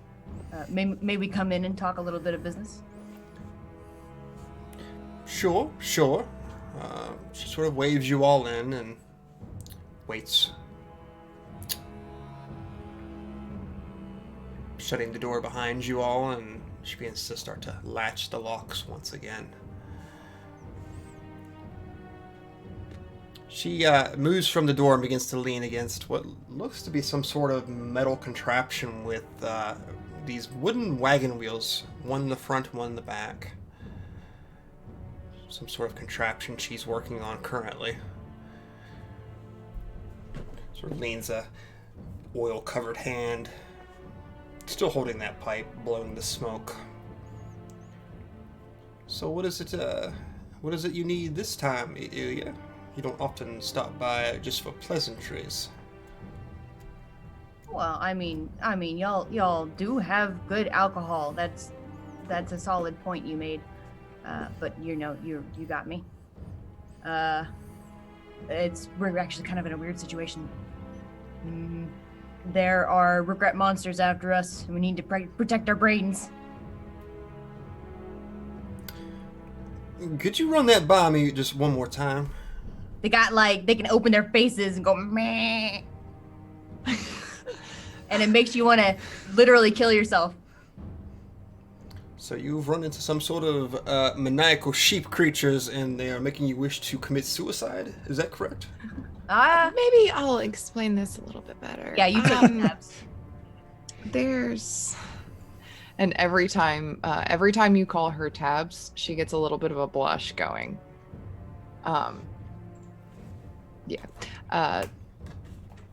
There are some sort of creatures who seem to be taking on the form of our regrets. One of mine looks kind of like a friend I once had. When it opened its mouth, I felt something come over me, and I didn't really know what I was doing, but I had knives to my throat. My own knives. Do you have anything that might be able to protect one's mind from being forced to do something they don't want to? They're here in Sigil. And we would like them not to be. I think anyone would. So you need some sort of protection from mind invasions, or I'm not quite sure what exactly is powering these things. Honestly, I don't think we know either. It reminds me of the way that some of the greater demons work. It's not any kind of casting that's going on or anything. It seems to be innate.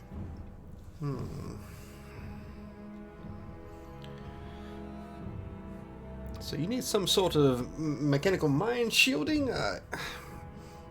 Well, I have a ring of mind shielding.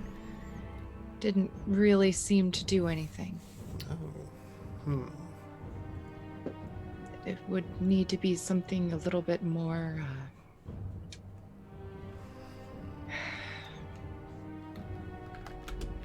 an enhancement of our ability to resist the urge. I suppose we could look into rummaging up some sort of ion stone. I don't have one obviously here in the workshop, but sort of begins to ponder and turns the pipe over and begins to tap some of the ash out of it. This is quite the pickle. It's not mind-based. What exactly did you see before you had the knives to your throat, you said? Or what did you feel? I will use minor illusion to show the face that I saw immediately before I realized that I had the knives to my throat. Okay. And I'll say it was kind of more of a... When I saw this, it was almost like a compulsion. There was no thought involved until I realized what I was doing and stopped. There's a loathsome looking creature there. Fairly scary looking. Could it have perhaps been feeding upon your fears? Possibly. You understand, I'm in sort of an impasse here when I don't know exactly what I'm working with. No, I know, and I'm sorry, but you're like the smartest person I know. Is there some way you could bring one to me? Maybe? Can they be knocked out? I mean, we were able to kill one in another dimension. But I don't know if we could just knock it out. I mean, we possibly could. Technically, I believe it could be possible.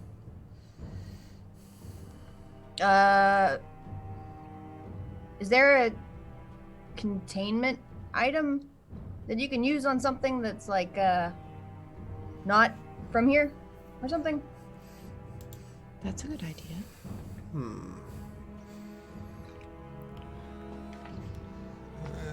Probably have some sort of manacles or something I could rummage up for you. I don't know if I have anything that would just strictly capture it.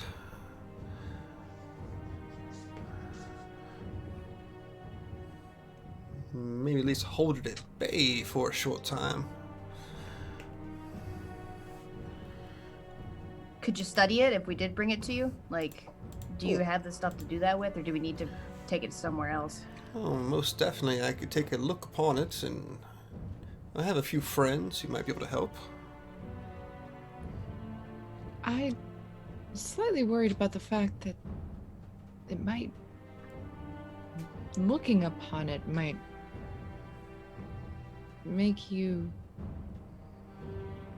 do the same thing. So you're saying just looking upon the creature caused some sort of ill effect upon you?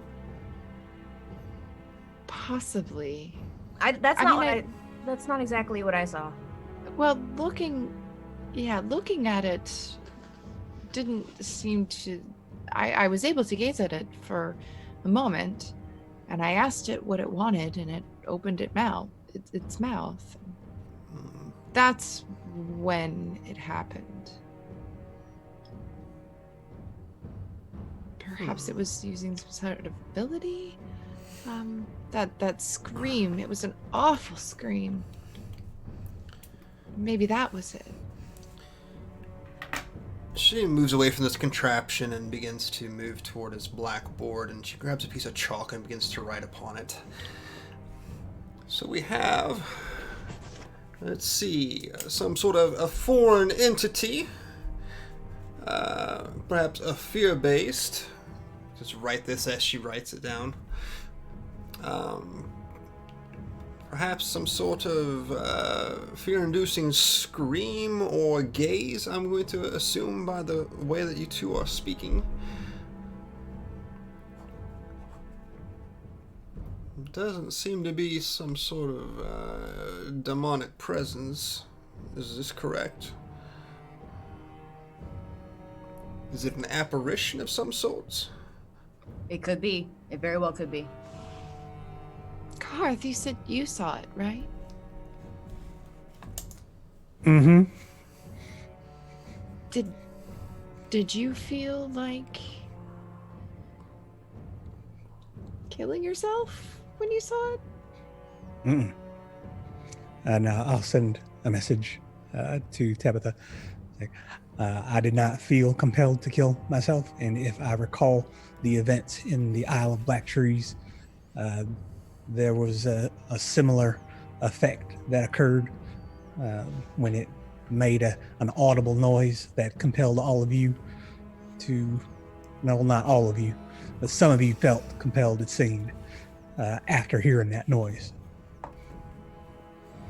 Okay, so it sounds like it's probably the noise, not the actual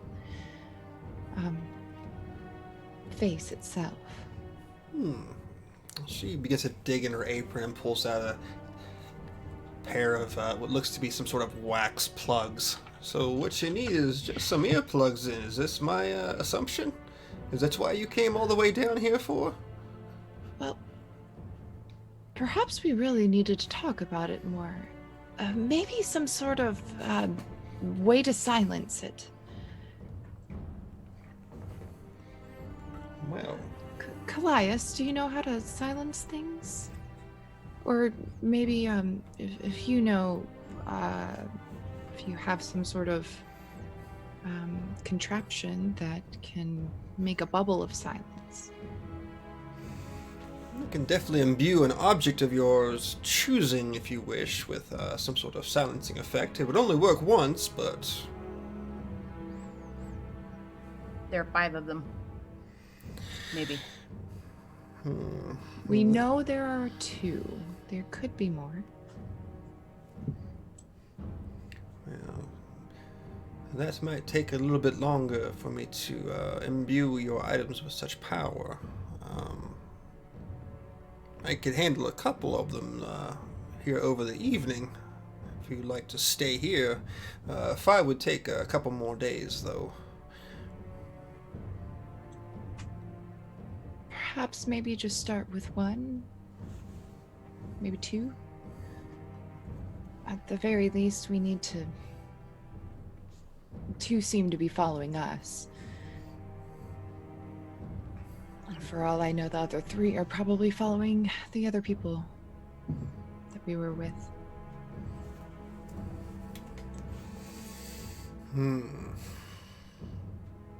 Who else were you traveling with? Perhaps we can keep some eyes open for them. You said this one looked particularly like yourself, if I'm not mistaken. Yes, like me. Or some of you knew. Did I hear that wrong? No, just like me. Well, not exactly like me, but somewhat. I go ahead and use minor illusion to show their faces, and as I show them, I tell each of their names and general height descriptions. Gosh, I love that cantrip. Makes it so much easier to tell people who you're looking for. This is what they look like.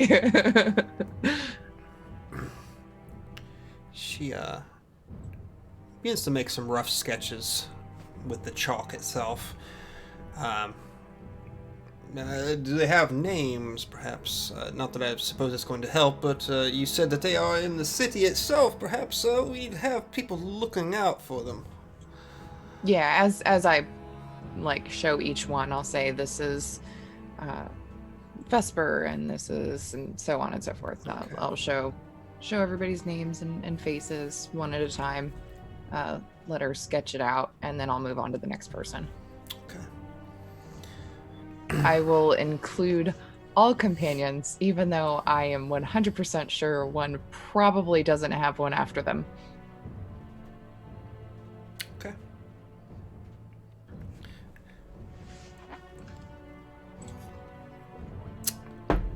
Ilya, I will handle having some eyes on the streets for these folk and potentially whatever might be tracking them if there are more than 2 of you. She sort of turns and looks to Colias. What in the world were you doing there, if I might ask? I was helping. I can cast Shatter. You can cast Shatter. That's a very impressive spell. How do you wield such power, young one? Practice. Practice. It's a very astute answer. She's a very astute girl. And she turns to look at Kahareth now. You are a tall drink of water that does not speak very much. Is there anything you would like to add to this conversation? Charmed to meet you, ma'am. No. And not as charmed as I am.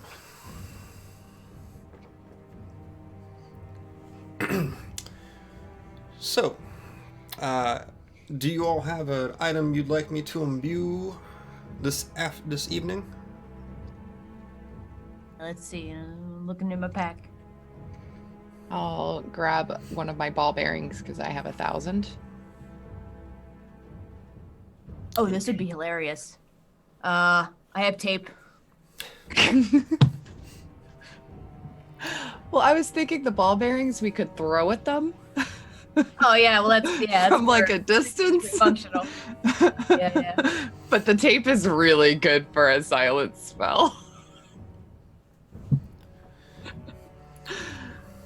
Okay, so you present which object are we want to use here? The ball bearing or the tape? What do y'all think? Colias and Kahareth. We could still throw the tape. We could. We could also Best case stick. Yeah. Best case scenario, someone hops on their head and like puts If the you- tape on them as well. You miss with the tape and it lands face down, you are gonna have one hell of a time trying to get back up. True. But also, if you miss with ball bearing, you're going over there. And the tape sticks to them.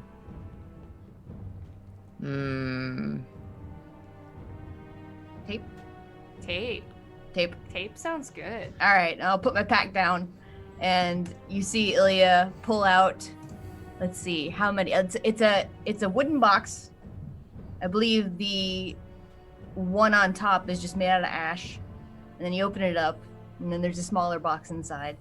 There's also scraps of cloth, and the box on the inside, the smaller box, is made out of ironwood. And she flips that open, and she pulls out a jar of this green viscous stuff. What she does is she proceeds to cut off, like with her side sword, these scraps that are about that long, and it's about as thick as duct tape is. And then she'll take the jar, unscrew it, pulls it out, and it's got a little brush attached to the lid of it. So she'll take that and she'll like slather it very carefully on, taking her time. And then she'll pass it over and she'll just be like, be careful. She sets down the pipe that she was smoking from and takes it with her two small hands and moves towards a workbench, gently laying it down. This bench, of course, is probably 2 feet tall compared to the rest of you, but well, to give me some time, you're more than welcome to make yourselves at home in the gathering room, not far from here, if you wish to sit and have a drink. There's a few bottles on the mantle in there. Warm yourselves by the fire. Completely up to you. I will do that. Thank you, RK. Is there anything that we can do for you? We don't necessarily expect this to be free. Oh, it's not going to be free. Okay. There's no qualms about that whatsoever. But you're a friend, and I'll give you the friend discount at least. Oh, shucks. How much do we owe you? Or I should say, what do we owe you? It's a fairly simple spell. 25 copper commons would be plenty. I will take 25 copper commons and put it down on the workbench next to where she is. You're speaking my language, you lovely, lovely thing. Thank you. Please go ahead and make yourselves at home. This might take a couple hours at least. Thanks, RK. And if you see something trying to get in that goes, bah, don't listen to it. She picks up a metal pole. It looks like it's got some sort of trigger attached to it, and a lock on the barrel of it. So it sets it against her shoulder. Pity whatever creature tries to make its way inside here this evening. I like you. The feeling is very mutual. Now get the hell out of my workshop so I can get some work done, please.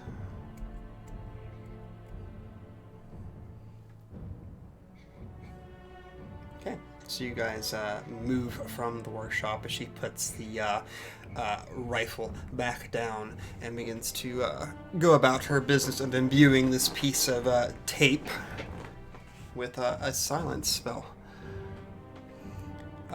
You move into a small quarter, probably fairly comfortable for Colias, but the rest of you might be slightly a little bit more hunched down. It's not so much as like a hobbit house per se, but a little bit more tucked shoulders. There's warm woods that accent this area.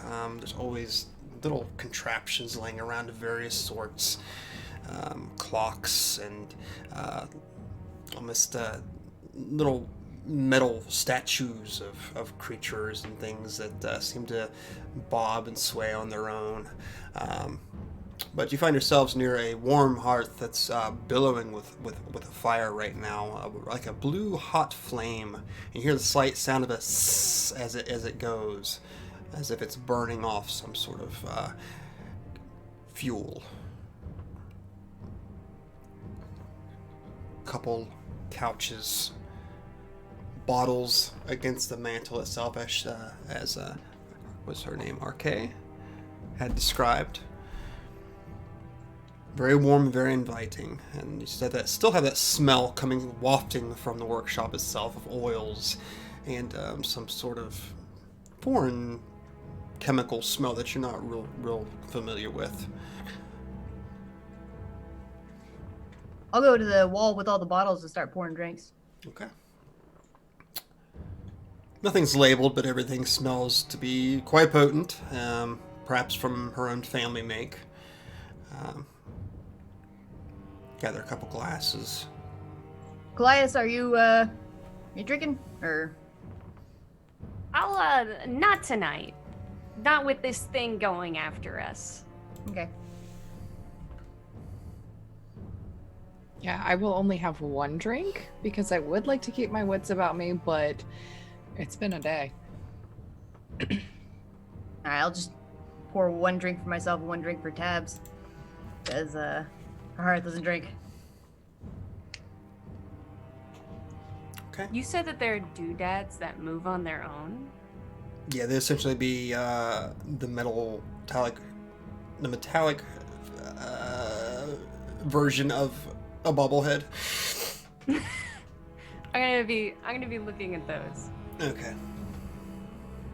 Do you see like little Modron ones that are just like overinflated, like headpieces, and you tap them and it's sort of they wiggle back and forth on this spring. Just sort of little knickknacks and doodads that are laying around the place itself. Perhaps something that RK has worked on as a little side project or something just for fun. Full collection Colias for $9.95. Colias would find that most certainly entertaining and worth her time. Is poking the doodads gently as to not break them. Yeah, they seem fairly sturdy. Probably going to be staring into the fire, sipping my drink very slowly, letting it warm me. Okay.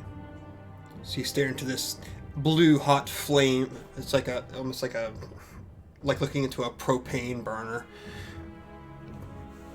There's no wood in it. It's not burning off like a wood smell that you would have seen or smelled earlier at Elia. You assume that's probably from the smelter that she had.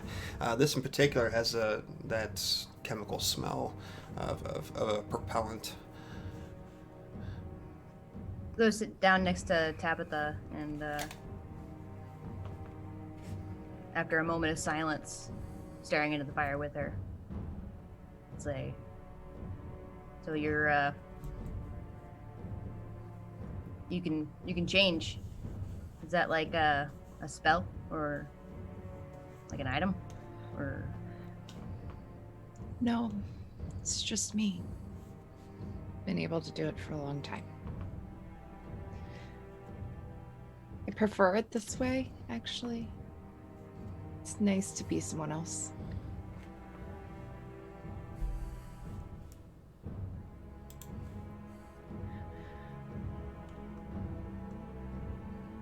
And I look around to see if anybody else is actually watching us. I know Colias said that they were poking at the bobbleheads. What's Kahareth doing? Casually looking at everything to see if there's any contraband or just silently judging. Okay, so he's busy too. And I actually let the form drop. And you see before you, almost colorless. Let me actually hold on, because I did not expect to say this today, but we're going for it.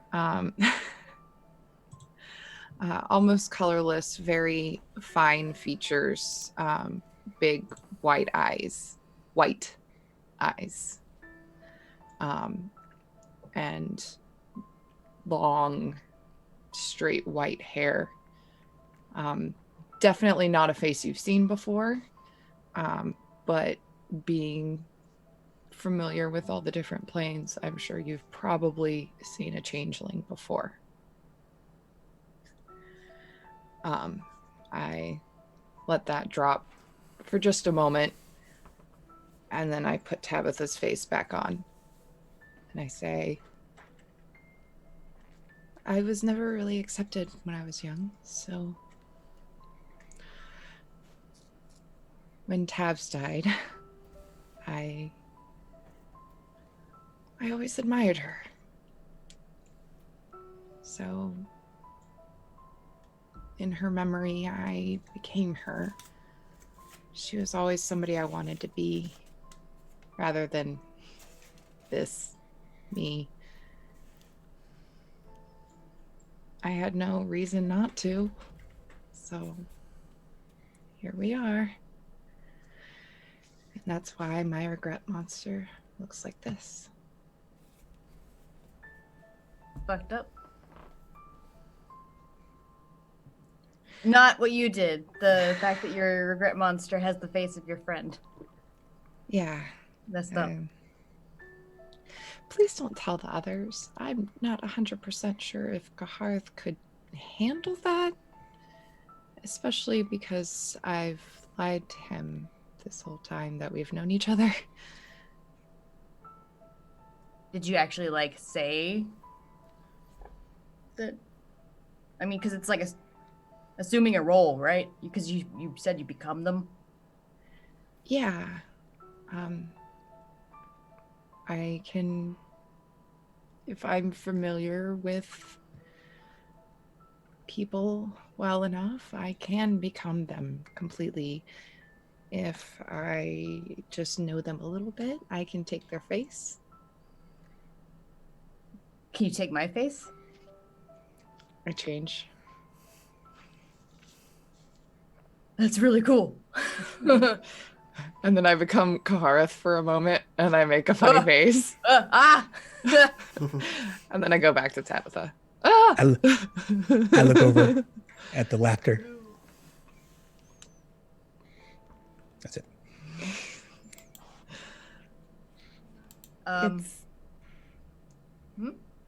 It's just kind of what I do. It makes it really easy to get into places I shouldn't be and get things I normally wouldn't, looking the way I actually do. I don't personally think that there's anything wrong with the way you look. I think it sounds, I mean, I don't know you, I don't know what you've been through, but it sounds to me like it is more about where you landed initially. It was the problem. That part I can empathize with. Yeah, possibly. Actually from Faerun. Or that's where I grew up. There's not a lot of us there. But, you know, coming here, I've seen one or two changelings and not wearing anybody else's face. But at this point, I've become Tabitha so much that that's just who I am now, I think. I don't know. Out here, you basically can be whoever you want to be. Doesn't really matter where you came from. Maybe one day. Maybe one day. Well, I don't. For what it's worth, I think that you look very cool. I mean, your real face, not. I mean, it's very cool that you can change faces too, but Full blush. color contrast is very neat, and then you got the white eyes, which is very impressive. I mean, usually only like gods have that kind of thing going on, or entities of immense power. Yeah.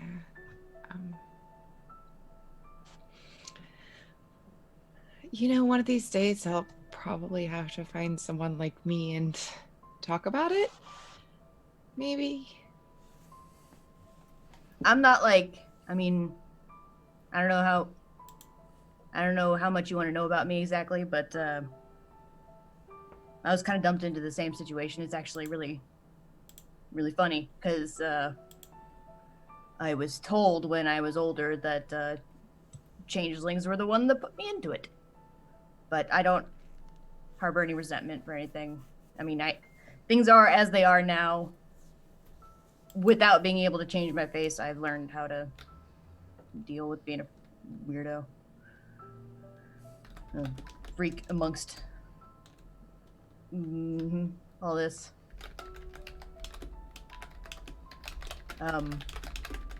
So I was raised in the Feywild. You seem familiar. No, that's just really interesting. I thought so too. Considering, like I wonder, what if you were like, what if we were the ones that traded places? I don't know. It's probably a long shot, but it's like it's a little fun to wonder. Well, I grew up in an orphanage and then on the streets once Tabitha was gone, so maybe not. Yeah, it does kind of sound like it sucks.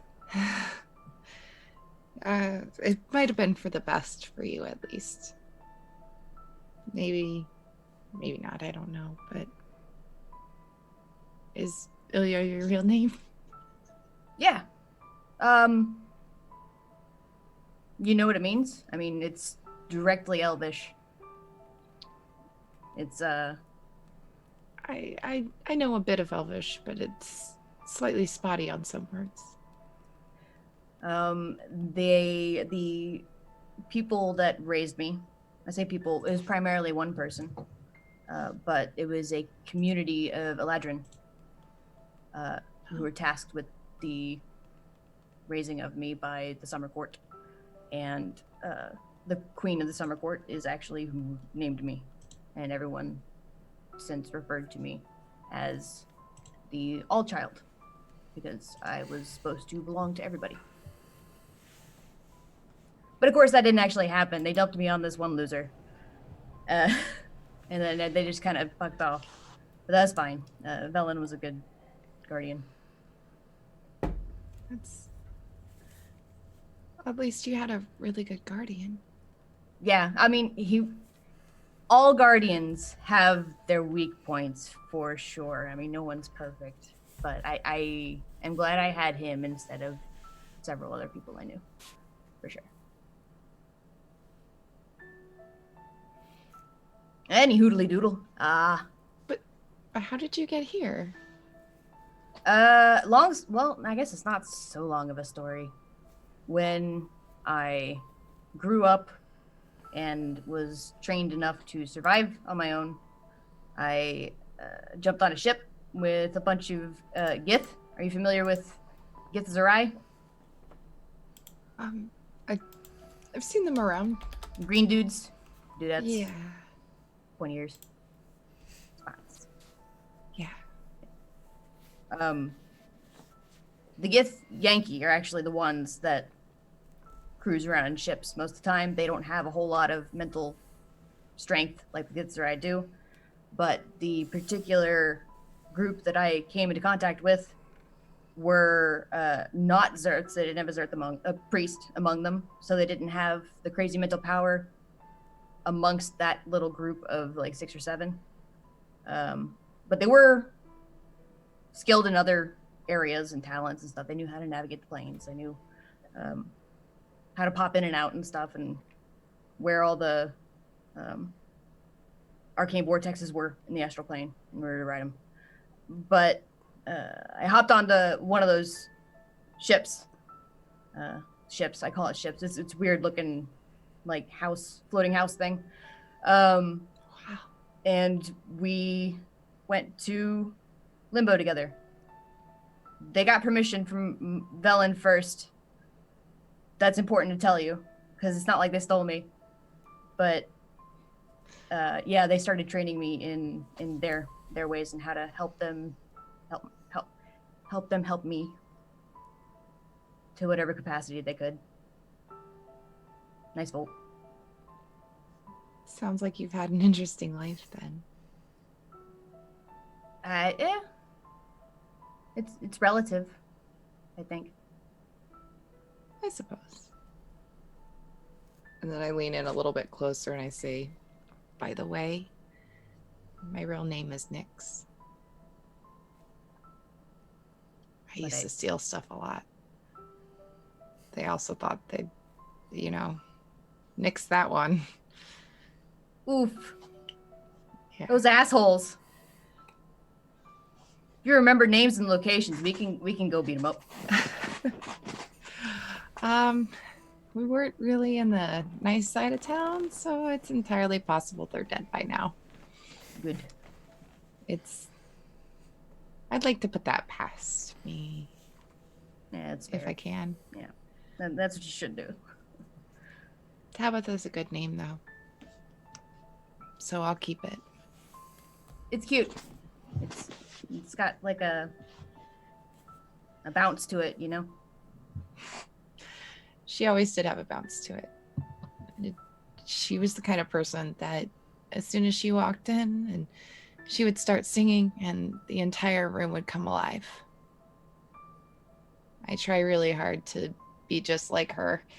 Not quite as good as it, but she taught me how to play the dulcimer. I kind of point to the large rectangular box that's strapped to my back. Oh, is that what's in that? I was thinking it Yeah. was like a dead body or something. No, it's a very small body. Some brother's skull, you know. I never had any siblings, not really. Well, maybe I did, but I don't know about them. But yeah, she was great. I hope she doesn't mind wherever she is that I took her face. Yeah, it doesn't sound like she would if she's as bright and bouncy as you say. I figure she'd understand.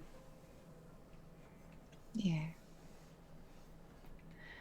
I think that's why my regret looks like her. Yeah, it makes a lot of sense. Do you want to like hear? I don't know. Do you want to hear my opinion on what you said about it was easier to be her thing? I think that the cosmos are so vast and so wide that every little difference that we have as individuals is incredibly important. If we have a perspective or a way of being that isn't like anyone else, there always comes a time when that perspective ends up saving the day or doing something or improving someone's life some way. It brings something to whatever you're doing versus mechanists, for example, and their inability to think, the Bodrons and the Duodrones, and they're very uncreative. It's a pretty place only because it's made out of metal, but otherwise it'll make you want to blow your brains out. And it's very difficult to talk to them at all. You'll see one day, I'm sure. You don't want to be a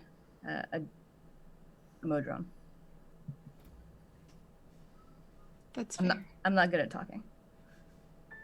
You make a really good point, though. Thank you. I'm trying. Well, at least I know that there's one person in the world I can let that wall down with. And I kind of like nudge you a little bit. I don't really know how to respond to that. So I'll just sit there and grin. Continue sipping my drink, looking into the fire. And I peer around to make sure Colias and Kahareth are still around. probably continue sipping.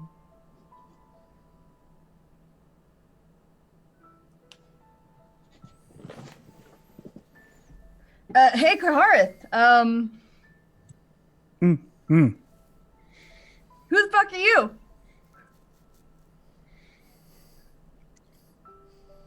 What in the hell is that supposed to mean? You know, like, how'd you become a hardhead? Why are you here? Why are you you? That's a real weird way to ask that question, Ilya. You're welcome.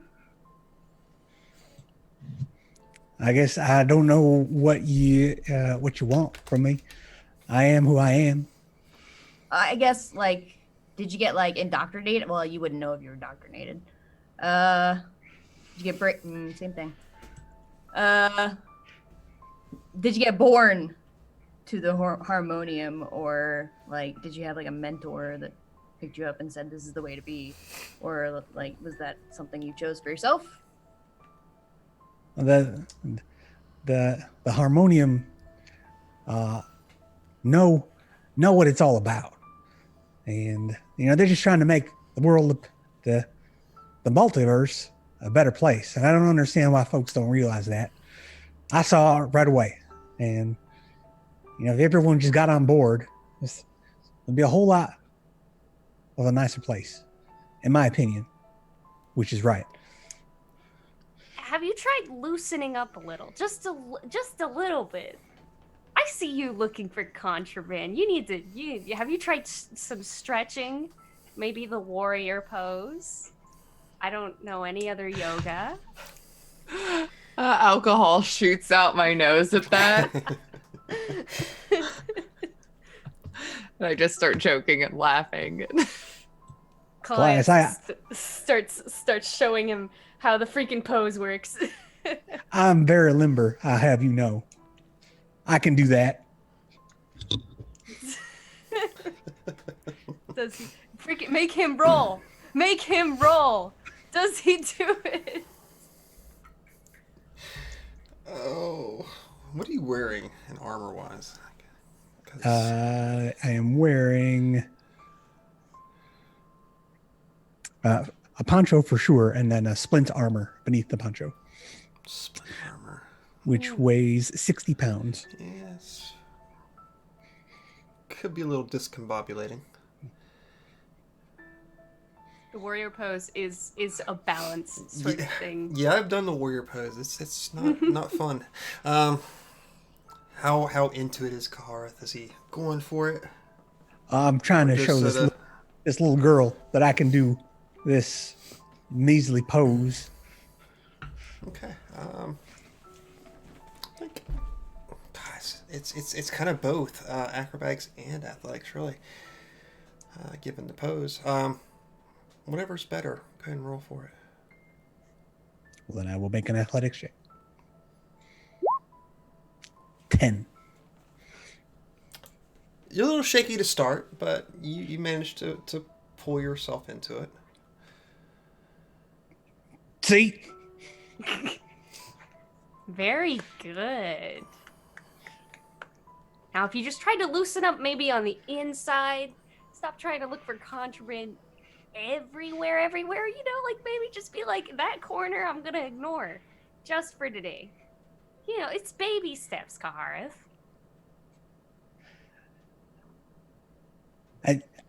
There's nothing wrong, Colias, with knowing your surroundings. I don't understand why you're critical of that.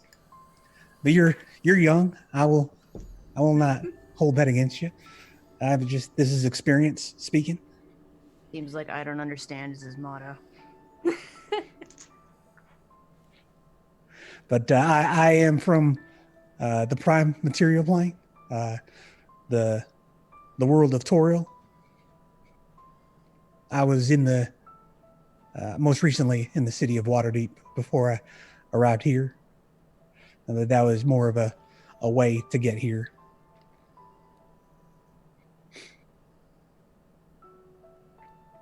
That's where we met. That's true. Ooh, how'd y'all meet?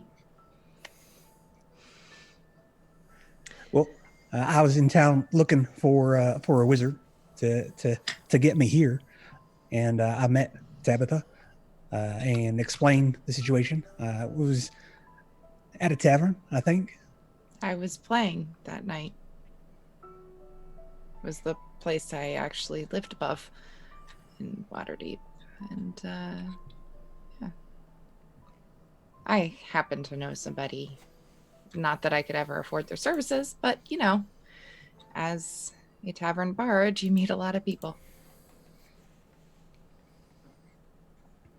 So did like you approach him, or did he approach you?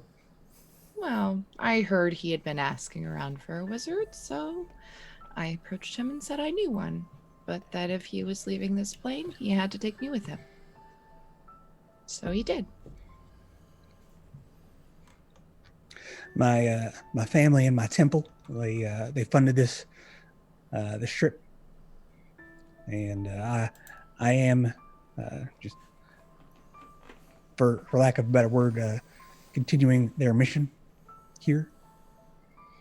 And the harmonium, what they're doing aligns directly up with what my temple is trying to do. So it just makes sense to align yourselves with the folks who one have the resources to achieve things and the organization with which to execute those plans.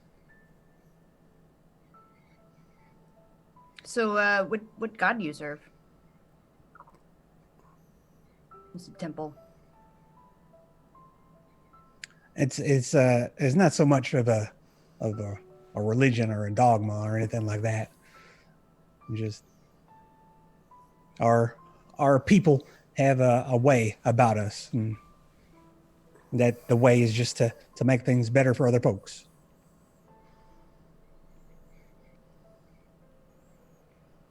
Your people? Yeah, I am a Kalishtar. We are a spiritual people. I don't think I know what that is. That's not important.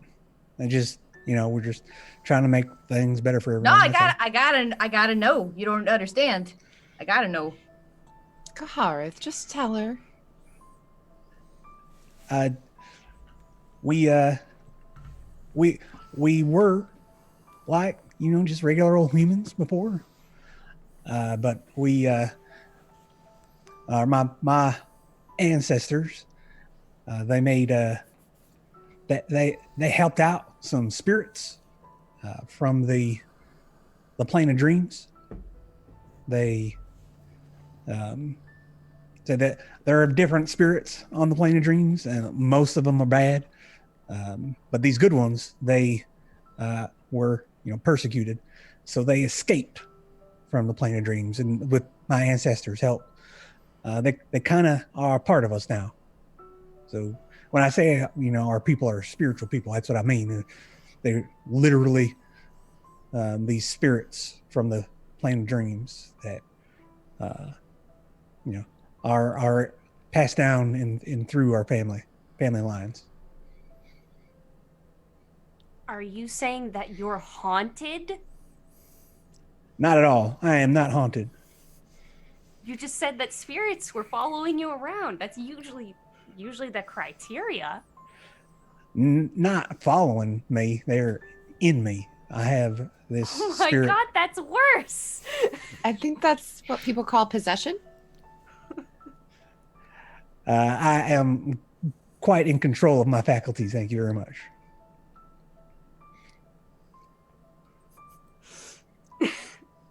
Okay, all right. I gotta hang on. Back up. What's a plane of dreams? It's exactly how it sounds. I reckon it's I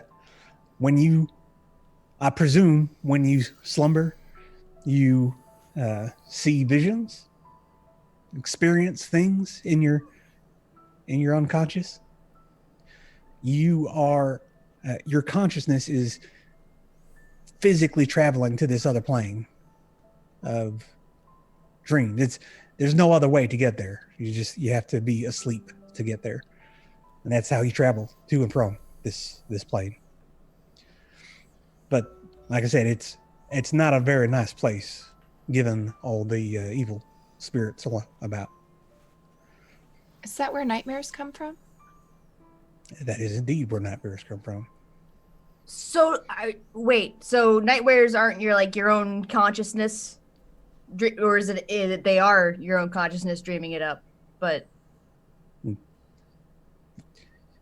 is fueled by your consciousness, but the actual material, they are real things when you're there.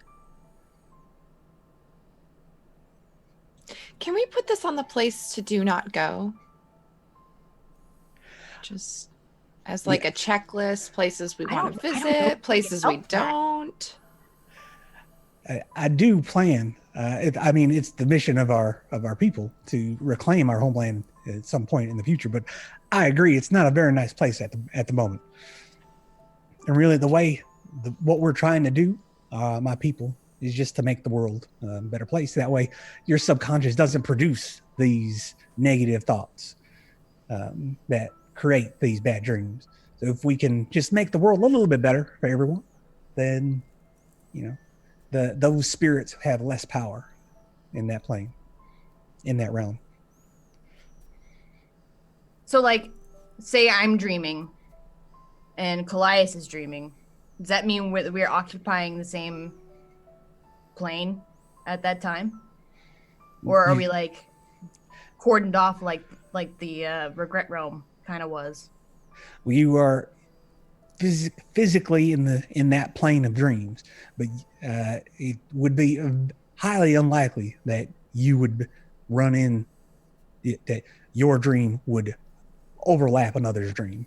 But you said it's highly unlikely, which means it's possible. Anything's possible, but it's vast. The oceans that visible from Waterdeep is like a speck of sand in that ocean would be like a dream in the plane of dreams.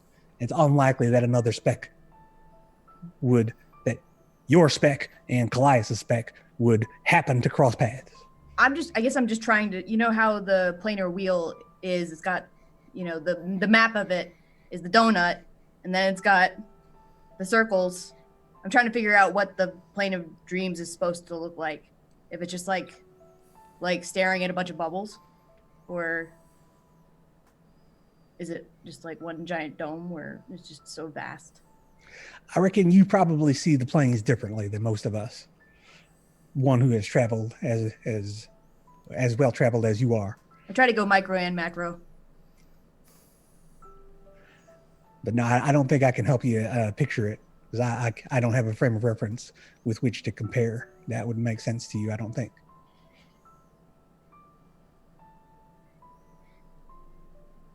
I have to digest this.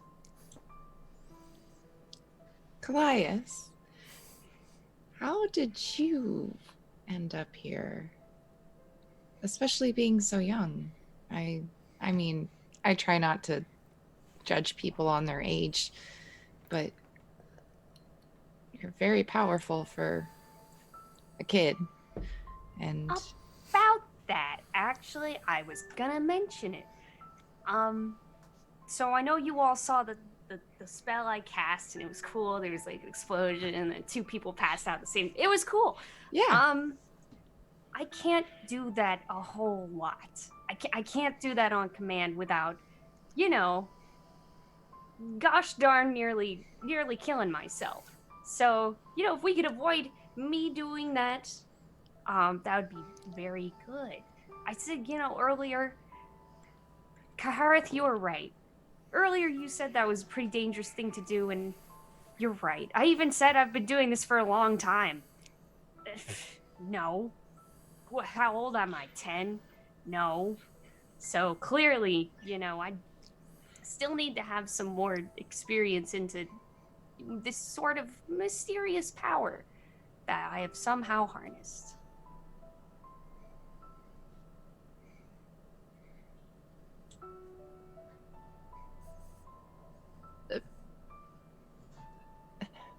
Were you born with it? You know, I'm not quite sure. I'd say probably not. It's all a big mystery. Well, how did you get here? I had a run-in with a lich near my hometown when, you know, I was wandering through the woods. I thought the lich would give me something I wanted, but instead he tricked me and sent me to Dis. And that's where I met Elia. What did you want? I needed something very special and very important to me. Something to do with my mother, you know all that, you know. How sensitive a person can be about their mother. She's got tears welling up for some reason. You probably couldn't tell if it's because of her mother, or if it's because of the incident, or if it's because something else. But she's kind of, at this point, she's gripping her bag a little. And she's sitting probably where she was, just kind of floundering and warbling a little bit, thinking back to the time when she was sent to Dis. You know, if you don't want to talk about it, it's okay, Colias. Do you want a hug? She kind of just like... And I cross the room and like pick you up into a hug, and I'm gonna latch on to them too, both of them. Oh, group hug. It's very sweet. I take a step back. Kahareth. I take a step back. Pull out a whip. No.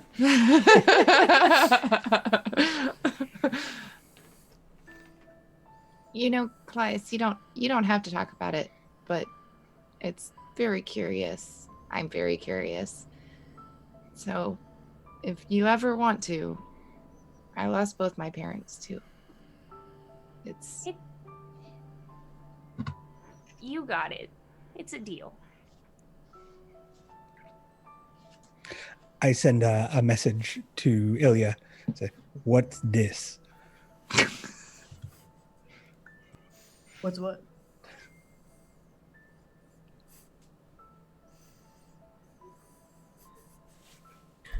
No, I'm just fucking. You know what I mean. That's good though. This is a city in Bator. It's on the 2nd level. It is currently lorded over by the Archdevil Dispater, last time I checked. She was in the Hells? Yes. A lot of people go to the Hells. Like, this is like specifically a place where... Is this still on? Are you still listening? Yeah. Okay. This is a place where it has its own economy, and it's got stuff that you can't get in any other places or any other planes. So, like, for instance, my troop went there for material components that you can't get anywhere else. All right, thanks. I'll ask more questions about this later. Okay.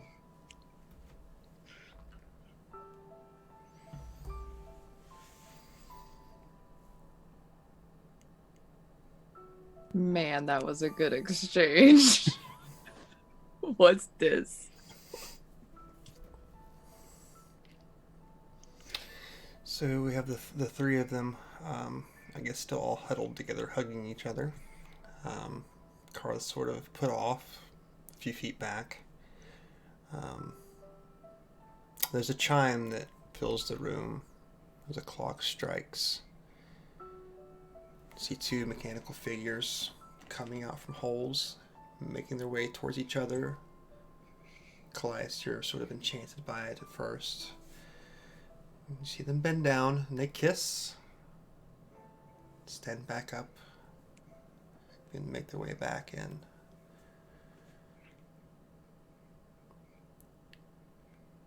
It goes quiet for a moment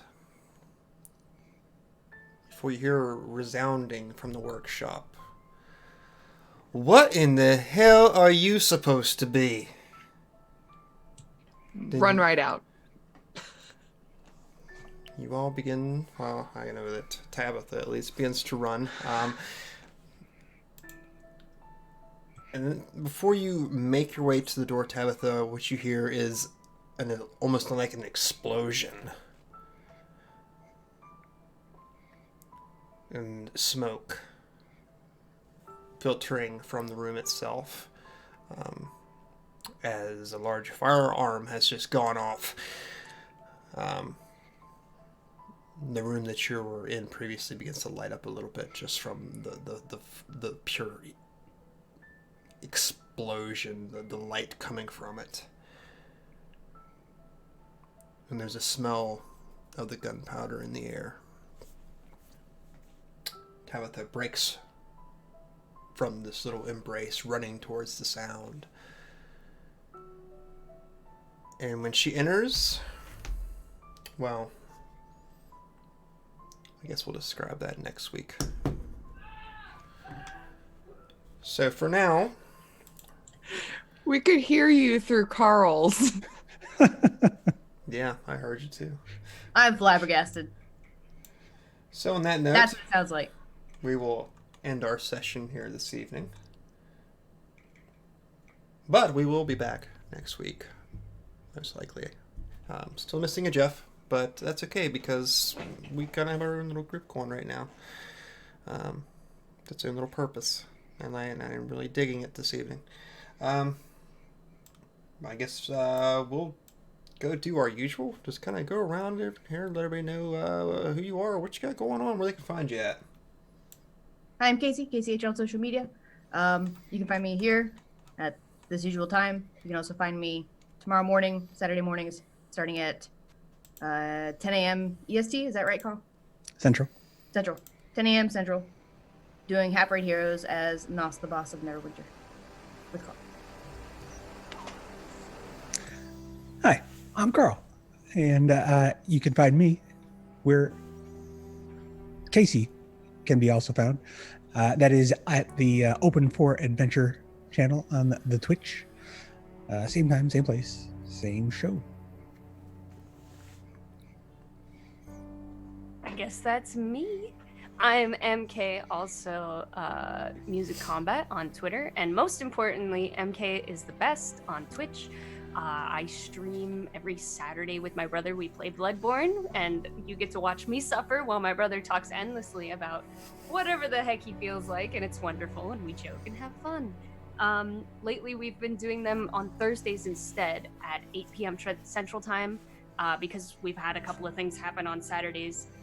So it's been pushed back to Thursday for this next week. I've been streaming, games here and there and stuff. I'm gonna be planning on playing Half-Life 2 for the first time, and maybe some Minecraft here in the next couple of weeks. So if you want to see me stream, come on by. Everybody's welcome. Sweet. And I am Aras Savad. You can find me on Twitter at Aras_Savad, just like it says right there down below me. I make... I spelled it right. Sorry. You did. There was a knockback to a tweet earlier, sorry. Yes. You know me well enough to spell my name correctly. You can't even pronounce it. Oh boy.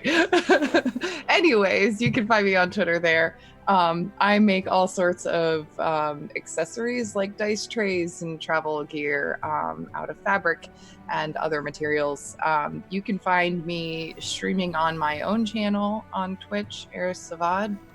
I try to keep it simple, randomly, really, during the day, where I make stuff. I put googly eyes on all of my equipment and give them names and talk to them and occasionally yell at them. You can also find me on Open for Adventure's Twitch channel on Sundays at between 4 and 7 Eastern time. where I am playing a homebrew campaign in the Open for Adventure universe, I suppose, where I am playing a druid monk named Salix, and she has already almost died twice. And we have only played like 3 games, so I am doing great. But it's a lot of fun, so come join us. It's amazing. Before I go into my spiel, I'll just say that tonight we are being sponsored by So Nerdware. If you go to the website, it's in the panel below. You can enter the code ECHOES. Get 10% off your order. Not only does it help support this stream, but you also get to support fellow creators within the community itself, because all the designs are by them. So if you like shirts, stickers, water bottles, etc., by all means go check it out. As for me, I've been Saevrick. I'm your DM. I've been your best friend this evening. Don't have too much going on except for this show, Fridays, 8 p.m. Eastern Standard Time. But this weekend on Sunday, I believe also at 8 p.m. Eastern Standard Time, I'll be on a panel, I'll call it. We're actually going to be designing a one-shot live with everybody. So it's going to be on a charity stream for Stinkrat Streams. So if you want to come by and check it out, maybe donate, that'd be awesome. It helps out a wonderful, wonderful person in the community who's struggling very, very hard with medical bills. So if you feel so inclined, stop on by, even if it's just to say hi or to share a link or whatever. I'd love to have you there and love to see your support. So otherwise, you guys got anything else to say before we close shop for this evening? I have something to say. What's up? I absolutely love all 4 of you, and I appreciate this game so much. Thank you so much. Thank you. Appreciate you. Appreciate everybody else here as well. You guys have been incredible. I really do. This is the highlight of my week. I look forward to Fridays, so it gives me something to go strong into the weekend with. Really appreciate it. Anybody else? No? You guys are okay, I guess. MK's okay. She's the best, or so I heard. MK is the mostly okay. That's what. Hey, hey now. Them's fighting words. Them's fighting words. All right, guys. Well, if nobody else has anything else to say, I'm going to go ahead and send this to our end. So we will see you next Friday, hopefully. Yeah, the 20th. So see you then. Thanks for stopping by. Appreciate you. Thanks for the bits and all the sub bomb that Death by Major did earlier. Really appreciate you, Jackie. It's awesome. So catch y'all next time. Oh, bye-bye.